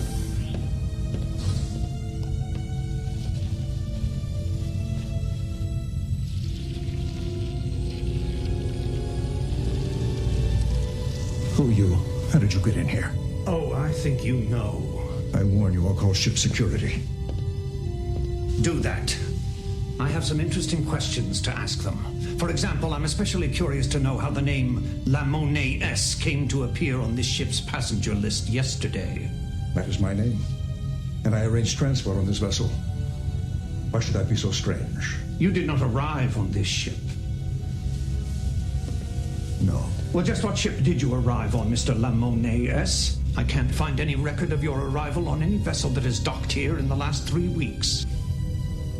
I assure you, you are in error. In fact, I think you did arrive on this ship, and that you spent the last few years in a prison among Bajoran dissidents, one of whom I've learned was a scientist who was arrested by the Cardassians for conducting experimental research into triphasic cloning.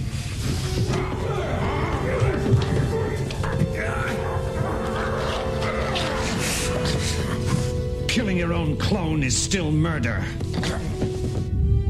Commander's log. And that's the big Scooby-Doo moment. La Monnaie S. La Monnaie. That's the guy's That's name. right. That sounds so made up. Yeah. We need a French name, but not French. Alien, really. La Monnaie S. If they just left it with La Monnaie, I'd be fine. But because it's like La Monnaie S, I don't like it.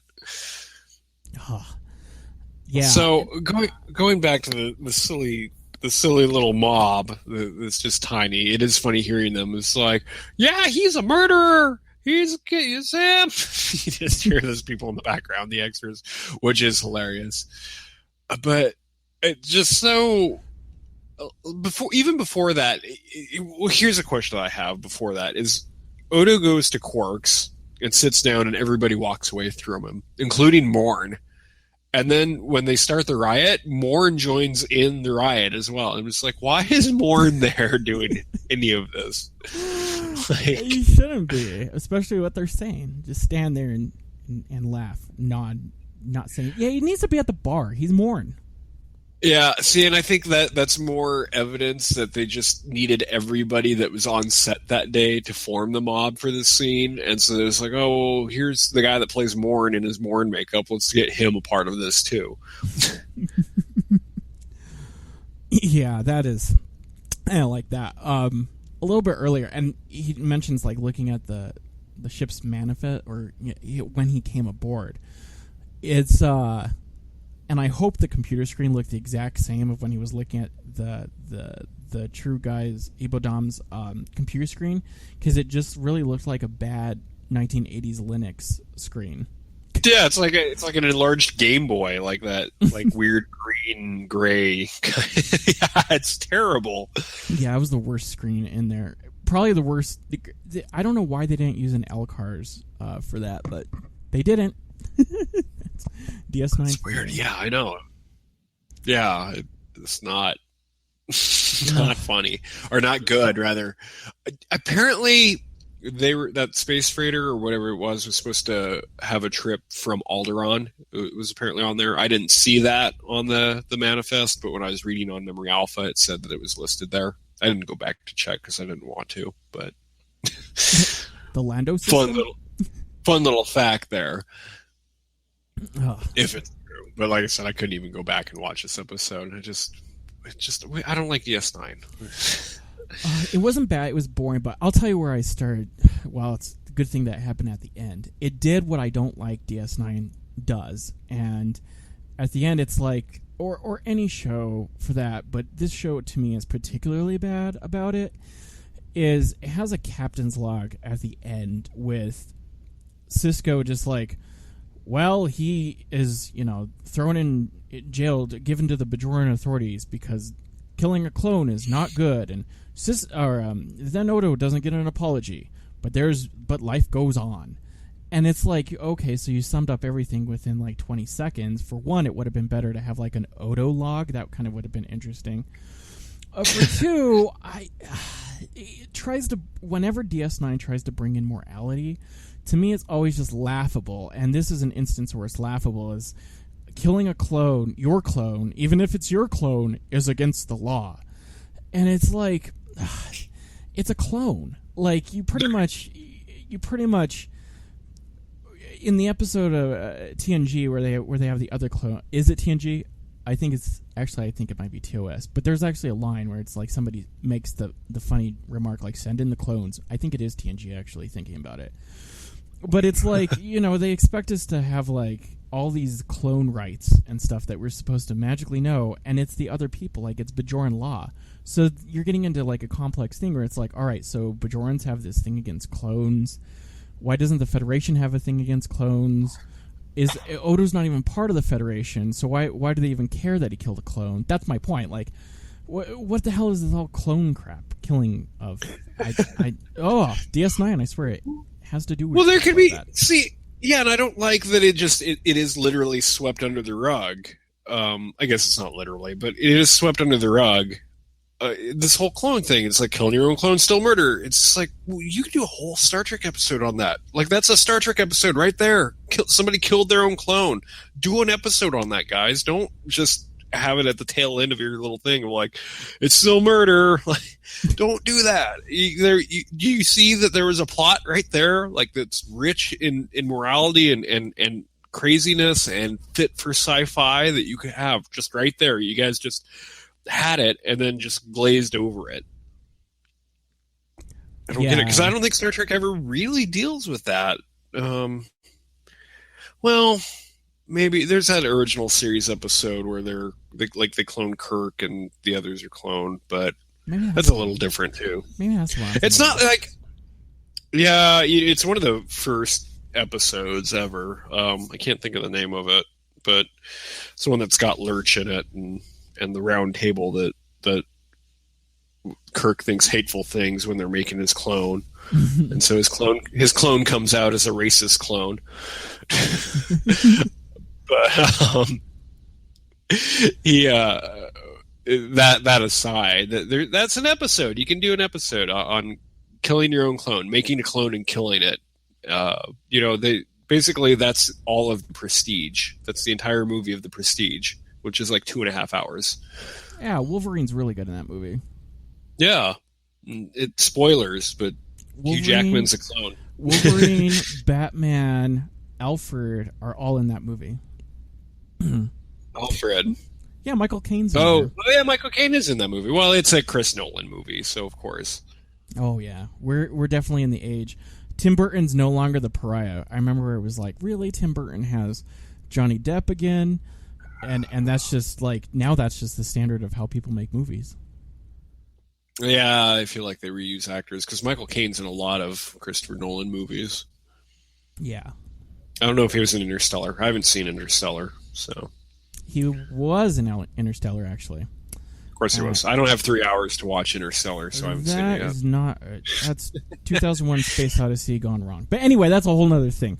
But yeah, clones, that would have been an interesting thing to deal with on a different level that Star Trek hasn't. No, there's not a good clone episode of Star Trek, and there totally could be. And they could have done it here if they wanted to, but they didn't. They just decided to make this silly little Hardy Boys Scooby-Doo episode. If you cut out the Nog thing and the Nog and Jake and Keiko story, and you cut out the weird exposition between Cisco and Dax and that kind of weird love triangle thing, if you cut that out and focus just on this, make this just an primary story, I think it would have been a better episode. It wasn't bad. It was just like too much of little good things. I agree, and I didn't care about the other little crap, because again, like the Dax and Cisco Dax Bashir thing isn't explored enough for me to care about. It's just there enough for you to see it, right?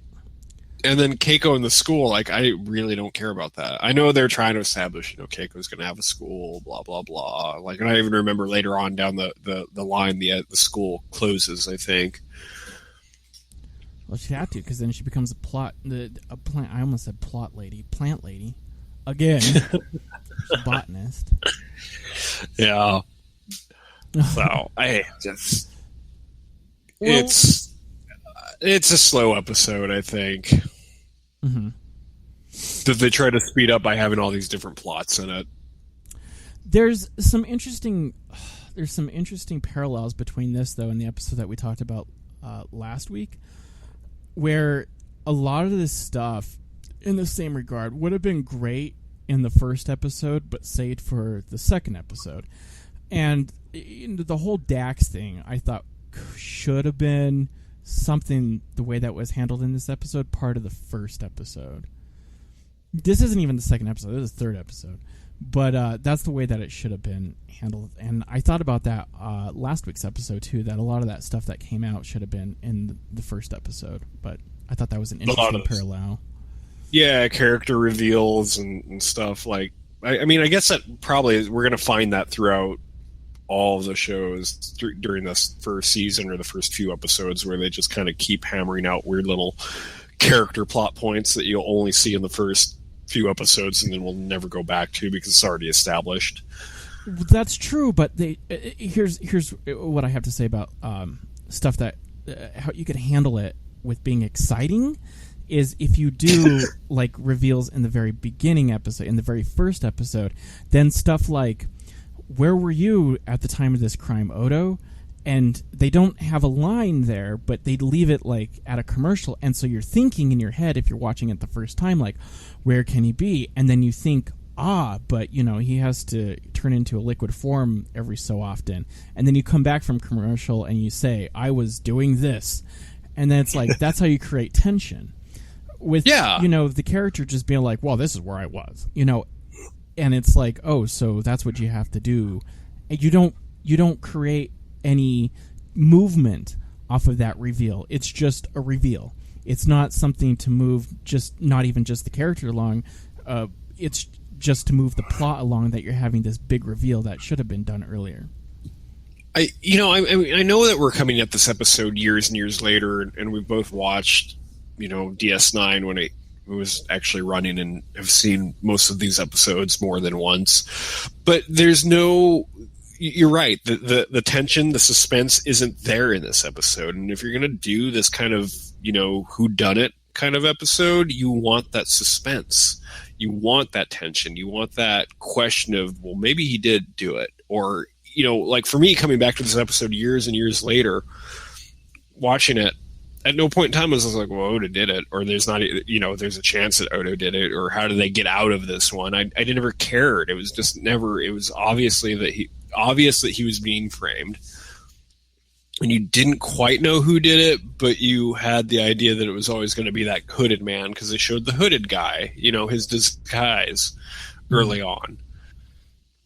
it never, when you play all your cards on the table, there's nothing left for that suspense. And you need that suspense when you're going to do an episode like this, a whodunit episode, a murder mystery. Yeah, that's a great. Yeah, exactly. Create more suspense, and it would have been better. And once again, that's just having a really strong A, and leaving everything else, the exposition and everything else, minimize it to make this really interesting. They have also done a lot more, and they do later on with the way that Odo was on Terek Nor versus what Sisko sees him now as. That's interesting. But I mean, some of the stuff that we skipped over is like stuff that can be skipped, like where Sisko relieves him of duty, and it's like, this is I have to do this. I don't want to do this. But it's like, why do you have the power to do this? Odo is not a Starfleet officer.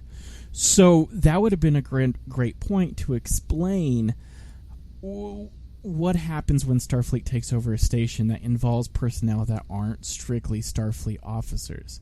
I mean, you might have to go into politics and stuff like that, but that's kind of the stuff that would interest me, is how come, you have to do this, and Odo has to abide by this. Like, what are the consequences of him not abiding by this? So that kind of stuff, I think, would have made the episode a little bit better. Yeah, me too. You're right. They could have focused on the main plot a lot more than having this background nonsense. Yeah, and by background nonsense, I mean, like when she goes, okay, everybody goes home, and then you hear in the background one of the actors say, "That's right, you heard her." That's in there. That's an actual line in this.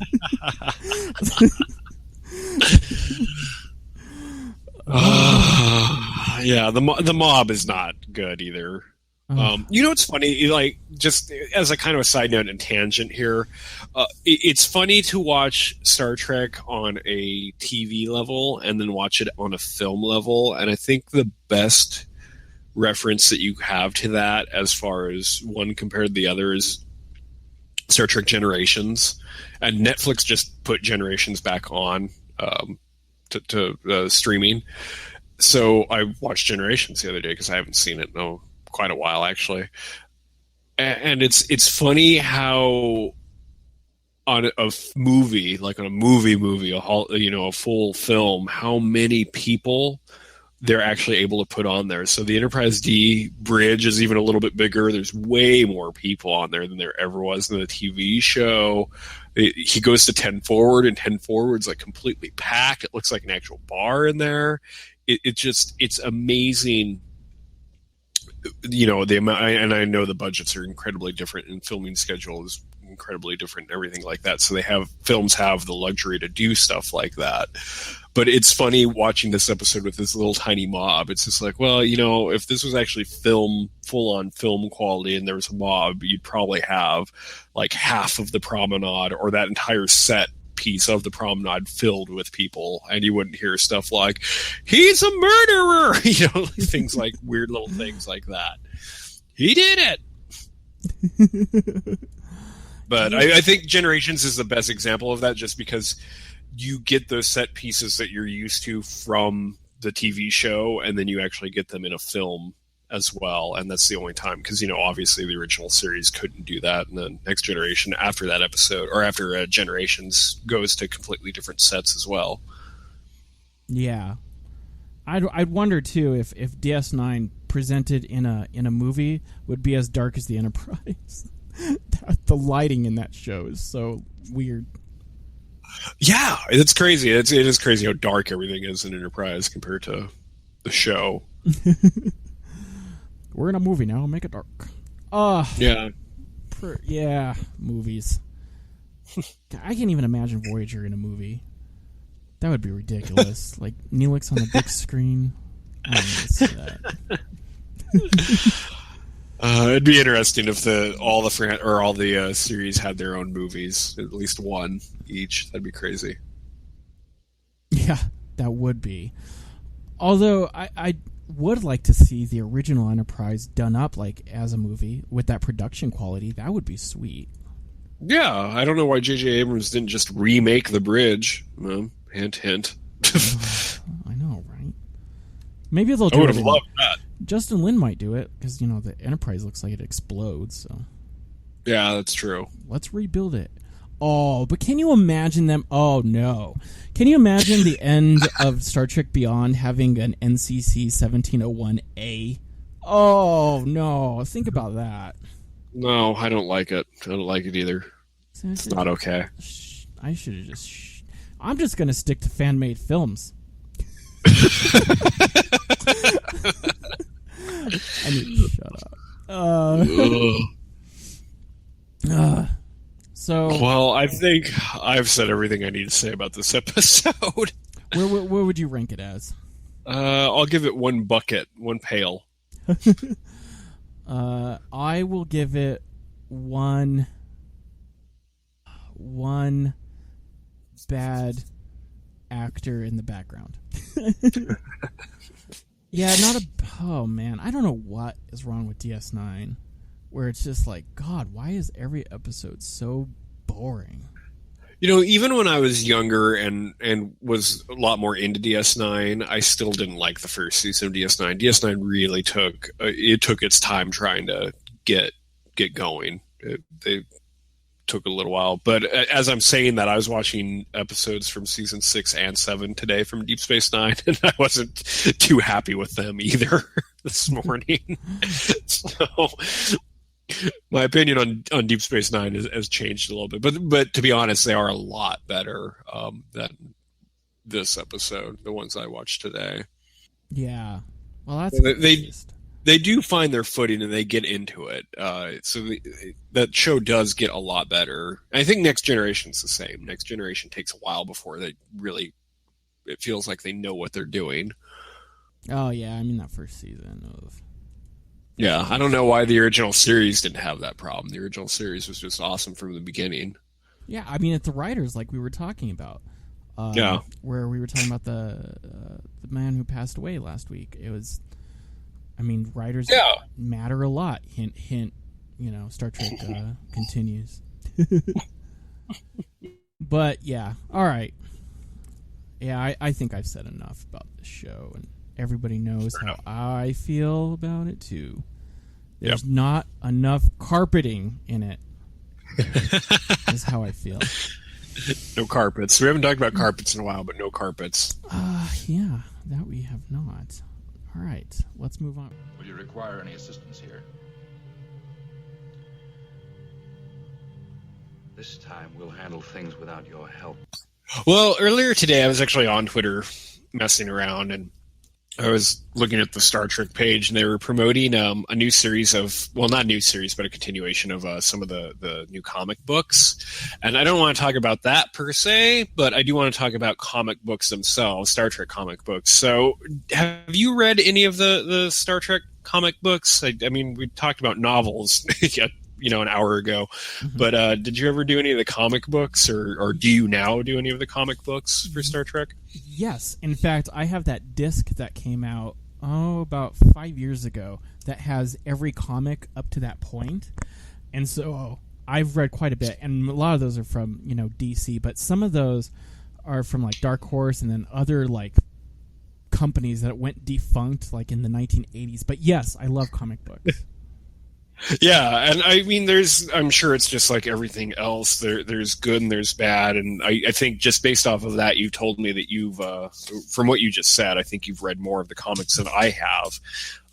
One thing that I have read was IDW's The Early Voyages, which I've talked about on the show before. It follows Captain Pike and the crew from the Cage and their enterprise, and even there is even one of those books about how Captain Pike has his accident where he gets into the chair. So I've always really liked those. I thought those were very entertaining. And I remember seeing random comic books throughout my life of Star Trek and stuff like that, but never really picked any of them up. But want to talk about some of these, because I mean, you talked about DC and IDW. They kind of have a cooperation with each other with Star Trek. So sometimes I think last year's the modern, like the Abrams universe Star Trek hung out with the Green Lantern, and somehow General Chang was there. But like the more notable like crossovers, like I think that is one of them, was in the 90s. I think Marvel owned the rights to the Star Trek comics. So in the 90s, you got Star Trek and Star Trek Next Generation meets the X-Men. So the X-Men have met both Captain Kirk and Captain Picard, which I find very weird. Another one of the more recent ones was IDW and with IDW. The Next Generation met Doctor Who. And it was the Matt Smith version of the Doctor. So if you're a Doctor Who fan, that's I believe the 11th Doctor, if I'm remembering right. If there's any Doctor Who fans listening to this and I'm wrong, I'm sorry. It's the Matt Smith version. If he's not number 11, I'm sorry. I don't watch a whole lot of Doctor Who. There's another one that is Star Trek, the Prime Universe meets and this is the one that I really want to go find. It's the Prime Universe meets the Abrams Universe. And the only still that I've seen from it is Captain Sisko punching Chris Pine, Captain Kirk, in the face. so it has something to do with Q as well. So it involves Next Generation, Deep Space Nine from the Prime Universe, and then goes into the Abrams Universe somehow. So that sounds awesome to me. And the last one, and I showed a picture of this to you, Chris, I think a year or two ago, because it came out. I can't remember. It's been about a year or two since it came out, but it's Star Trek and Planet of the Apes, and it's called the Primate Directive. Yeah, I remember that. Which sounds awesome. I think it ended its run in 2015 somewhere. So it's like that series is actually done, but it's such a weird just comic book crossovers are just so crazy because they can do whatever they want. So obviously they don't have to worry about actors, and if they own that property, like you see, like Star Trek gets transferred around between publishers. So for a point in time, Marvel owns it, so you can see Star Trek and Captain Picard and Wolverine, and then later on you can see Captain Kirk and the Green Lantern. These comics are weird. I don't know. Like I said, I was on Twitter about that, looking at them earlier. They're really interesting. I like all these crossover nonsense things. I think they're fun, but ultimately I'm glad that they're I'm glad that the comics and the novels are not canon. Like, well, Star Wars used to be, but now it's not anymore. Yeah, thank God for that. Really. Because that expanded universe of Star Trek would just be way too complicated. And I don't know, now that Marvel has the new Star Wars comic books, I don't know if the new Star Wars comics are canonical now or not. I think they are, but I don't know. Oh, that's interesting. Yeah, I haven't read anything that's IDW new, like I said, everything that I've read has been old. So, one of the ones I'm thinking of is like Kirk in Ancient Rome was one of the last comics that I read. I mean, that's kind of weird. But, yeah, I would love to see that Chris Pine being punched, though. That's worth it. Yeah, I'll have to go find that one and then talk about it on this show.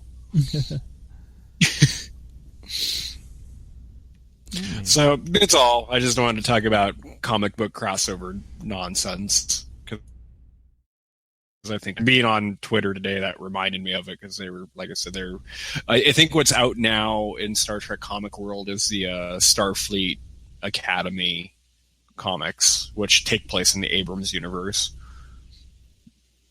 Oh.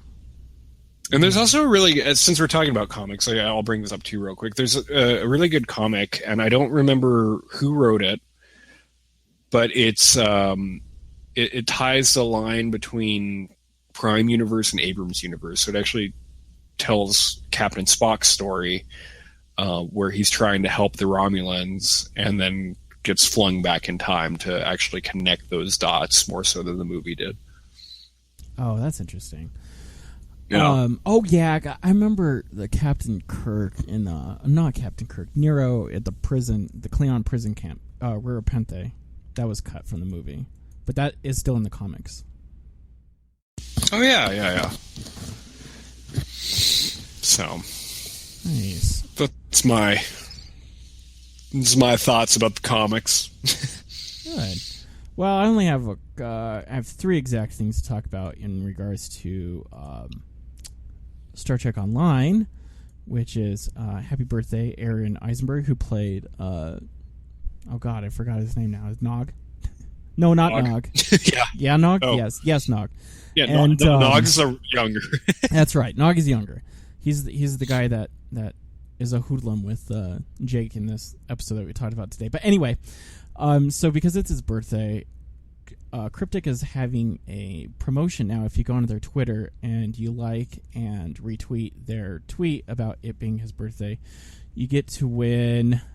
How many is it? It's 100 of the whips, of the Ferengi whips, which is actually a little weird to me because I thought the whips were a single bound item that once you got, you just got to keep. But anyway, it's one of the Ferengi whips, which is pretty cool if you have a Ferengi tune. If you don't have a Ferengi tune, I don't know, it'd look kind of weird just having like a Klingon run around with a whip. But anyway, do that and you're entered to win that prize. Next weekend, this weekend on the 8th. Ooh, I'm going to have to do this. It's going to be Junior Officer Weekend, and Junior Officer Weekend always means you get to win an Exocomp. Do you remember the Exocomp, Sean's? No. What? There were those. It's the episode of TNG with a weird robot-looking thing that looks like a vacuum cleaner that becomes alive, becomes sentient when the little creatures enter into the Exocomps and take it over. I remember Data's conducting those experiments on them.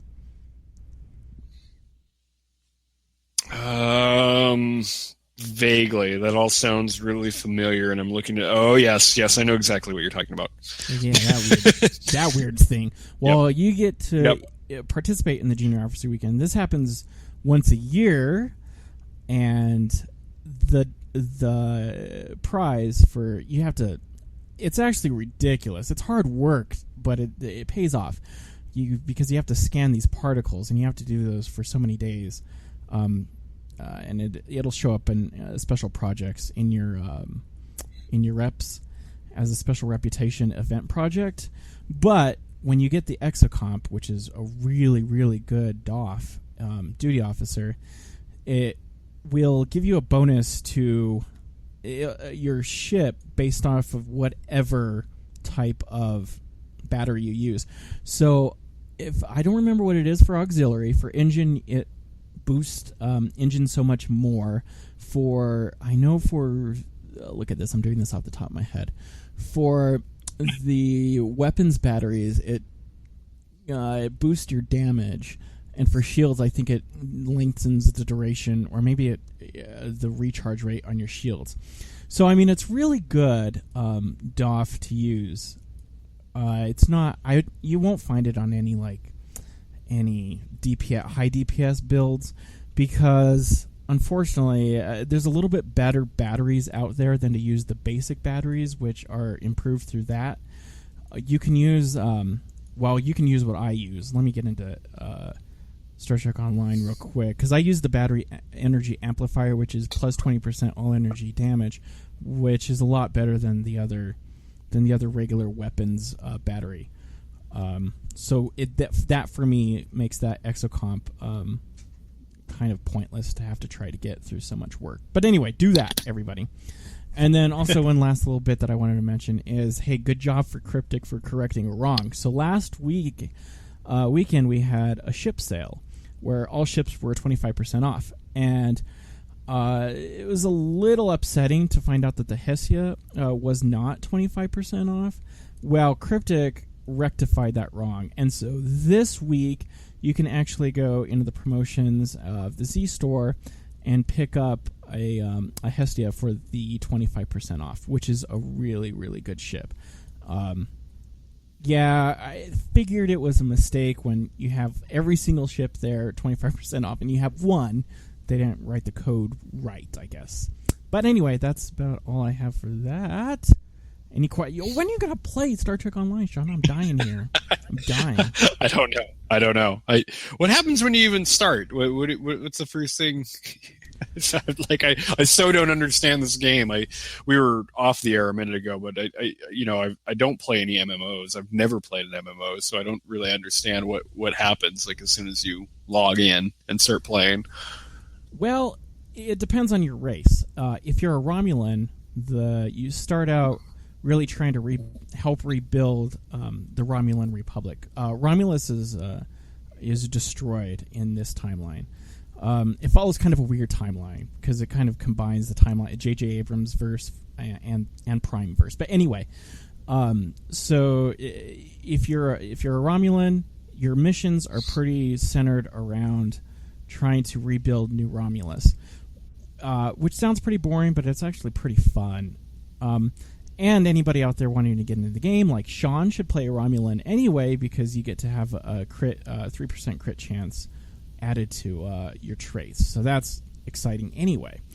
If you're a Fed, it's a little less exciting because you start out just as a junior officer, and then you have to work your way up to Admiral, which you do in the other things anyway. But the storylines just aren't as good because it's mostly against you and versus the Klingon Empire. When they released the later seasons, it did get a little bit better as far as the episodes go. So, no matter what race you pick, you start to diverge around the episode's called Sphere of Influence, which actually features Michael Dorn. But once you start to get around there, up to level 50, you'll start having to deal with Iconians and the Delta Quadrant, and have to go to DS9 a little bit later after that. So that stuff is really good. If you're a Clink, I've never played Klingon ever, and actually I was thinking about creating one. Just last week I was thinking about creating one because you get a free plasmonic leech, which is arguably the best console in the whole game. You get a free plasmonic leech if you're a Clink, but the thing is, I think that offsets the fact that Clinks have no storylines that are fantastic, very little ships. Any ships that they come out with, they always get shafted. People that love playing Klingons will always mention about how they always get shafted. On the ship side, they really don't. I mean, every ship that's come out for the past year has been for Feds. In fact, if you're a Romulan, you should be pretty upset too. There's the Scimitar was the last good ship that they came out with for ROMs, and that was a year ago. And they keep dangling in front of us a T6 Romulan ship, but a T6 Scimitar, which I don't know, that would be redonkulous regardless because it's still the best ship in the game, DPS wise. But to answer your question, Sean, that's what you do, and you should do that. I'm still considering it. You should.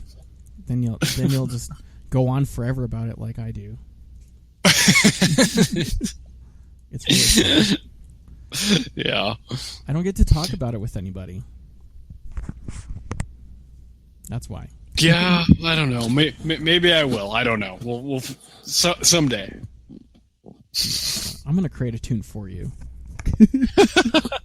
And you're just not even going to know. And then you'll get into the game one day, and I'll just be like, here, Sean, I already have this for you. Fly this. Oh, all right. Fantastic. So, I'm interested in this, actually. Let's get into our movie scene discussion. Saddle up. Lock and load. Star Trek Insurrection is the #1 action movie in America. Moving people out! The New York Times calls it seductively appealing. Watch a few movies, take a few notes. It was fun. Kane's bugging me. Go ahead, Sean, because I love this. So, this is going to be a clip that precedes a clip that you played a couple weeks ago by just a couple minutes, if that. And tying it back to the top of the episode when I talked about Peter Weller, I like Peter Weller. And luckily enough, he's not just in the Enterprise episodes. He actually gets to be in a Star Trek movie. And he says really awesome lines like this. Captain Kirk, Admiral Marcus, I wasn't expecting you. It's a hell of a ship you got there. And I wasn't expecting to get word that you'd taken Harrison into custody in violation of your orders. Well, we had to improvise when our warp core unexpectedly malfunctioned. But you already knew that, didn't you, sir? I don't take your meaning. Well, that's why you're here, isn't it? To assist with our repairs? Why else would the head of Starfleet personally come to the edge of the neutral zone? Captain, they're scanning our ship. Is there something I can help you find, sir? Where is your prisoner, Kirk? Per Starfleet regulation, I'm planning on returning Khan to Earth to stand trial. Well, shit. You talked to him. It's exactly what I was hoping to spare you from. I took a tactical risk and I woke that bastard up, believing that his superior intelligence could help us protect ourselves from whatever came at us next. But I made a mistake. You know, the blood of everybody he's killed is on my hands.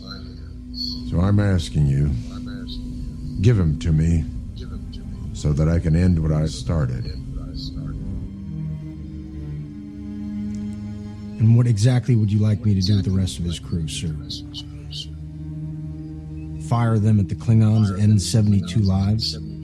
Start a war in the process? He put those people in those torpedoes. And I simply didn't want to burden you with knowing what was inside of them. You saw what this man could do all by himself. Can you imagine what would happen if we woke up the rest of his crew? What else did he tell you? That he's a peacekeeper? He's playing you, son. Don't you see that? Khan and his crew were condemned to death as war criminals. And now it is our duty to carry out that sentence before anybody else dies because of it. Now I'm going to ask you again. One last time, son. Lower your shields. Tell me where he is. He's in engineering, sir. But I'll have him moved to the transporter room right away. I'll take it from here. I like Peter Weller. Yes, see, that scene justifies what I was saying a couple weeks ago. He should have been the villain, period. Yeah, no, I agree. And listening to that, like, it would have been a lot better if they had made him the main villain rather than that crap with Harrison, who is Khan. And I don't like that. We didn't know. Everybody knew that he was Khan. It wasn't a spoiler. Like, basically, I mean, were you surprised when you saw that that Benjamin Harrison was Khan? No. Shocking, but not surprising. Yeah, I wasn't surprised either. Like, you kind of everybody had kind of a feeling that that's who he was, even before the movie came out. So that's just, I don't know. Anyway, back on to what I actually like and talking about the scene at hand. Like, Peter Weller and Admiral Marcus make such a great antagonist. They could have, and this is going to be like what I was talking about with DS9, they could have just centered a full movie around him. And like you even suggested, what if in this timeline, because it's a different timeline, what if Khan and Kirk actually somehow befriend each other to take down Admiral Marcus? And you know what? Add one more twist on that. If Spock's going to die at the end of The Wrath of Khan, have Khan die at the end of this one. And then, you don't have to bring Benedict Cumberbatch back. And so his death is actually permanent, unlike Kirk's death, which lasted all of 10 minutes. Yeah, that would have been so much better. Damn. Yeah. The movie we could have had, to be honest. Right. So because Kirk and Dr. Marcus meet in this movie, does that mean that there's going to be a young David Marcus at some point? We probably won't get to see him. Good words. That's where ideas begin. Now you just wait. That's going to be a line in the next movie. Right after he jumps off a motorcycle and does a backflip. Another thing, if you're going to bring Khan back, and like we're getting off what I kind of wanted to talk about, but if you're going to bring Khan back, why don't you bring back, because in that scene you hear him talk about the other 72 members of the crew that they don't take out of cryogen. in Star Trek 2, they are taken out, and you get that little kind of what's his name? Joachim, I think is his name. Khan's basically first officer and kind of friend. The only one of Khan's crew that talks that's not Khan. Fire! We can't fire. Why can't you? That guy. Yeah, that guy. Because his name's Joachim or Jacquin or something like that. I might be pronouncing it wrong, but it's close to that. Why didn't they have him around? They could have had him around too. Yeah. Damn it! I don't know. That's a great question. They could have had Peter Weller in the movie more too. That would have been great. And it's it's no surprise either that to have an admiral at Starfleet that's actually bad, because I feel like that just always happens. It's all of the admirals at Starfleet. Yeah, or most of them. Like usually, I guess if you get promoted to admiral, you're something turns in your head and you just become anti-Starfleet, anti-Federation ideals. Nobody wants to be a Nechayev. But I can't say enough about Peter Weller, and I hadn't seen Peter Weller in anything probably since Enterprise, so it was a joy to actually see him a couple of years ago in Into Darkness. It was good to see an actor that I actually really like in a movie that I would go pay to see. I'm not gonna say I really like Into Darkness, but I would have seen it regardless, no matter what. So he's one of the better parts of that movie. Yeah. Oh, yeah. I definitely agree, yeah. Sweet. Wow. What else do we have? Oh, we have emails. Is there anything else you want to say about Peter Weller? No. That's everything I've got. Man, I love that guy too. That guy's so good. I like. Were you saying Italian history? Because I knew that he had a PhD in history, but I didn't know it was Italian history. I think it's Italian history. That's what I saw online, was Italian history. Wow, I didn't know that. Did not know that, because I just thought it was history. Very specific. That's have I mentioned my favorite Dr. Zoidberg line is where they're looking at this piece of art and he's like, they use the technique of Piamento, and Leela's like, how do you know that? And he goes, my doctorate's in Italian art. And he's the medical officer, but anyway. All right, let's talk. Let's get into convos. Open hailing frequencies. Frequencies open, sir. This is Jean-Luc Picard, captain of the Enterprise. Klaxon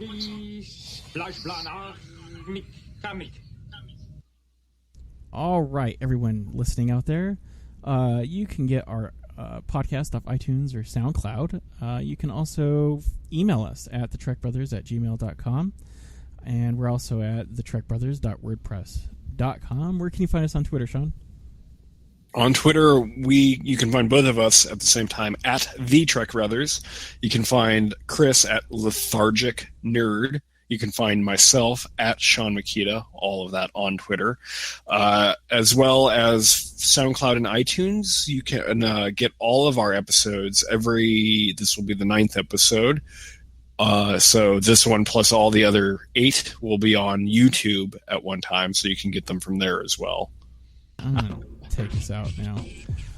I chose a song to take us out that sort of that reflects Jake and Nog. Hey everyone, thanks for listening to the Trek Brothers podcast. And hey, like I said, thank you so much, Mike and Sunshine. That was really cool that you guys did that. I'll talk to you guys in the future. Yes, thank you, Mike, Daryl, Sunshine. I will talk to you guys soon as well. This is Sean saying bye. And this is Chris saying bye. Say bye again, Sean. I like when you say bye for the last time. Oh, bye.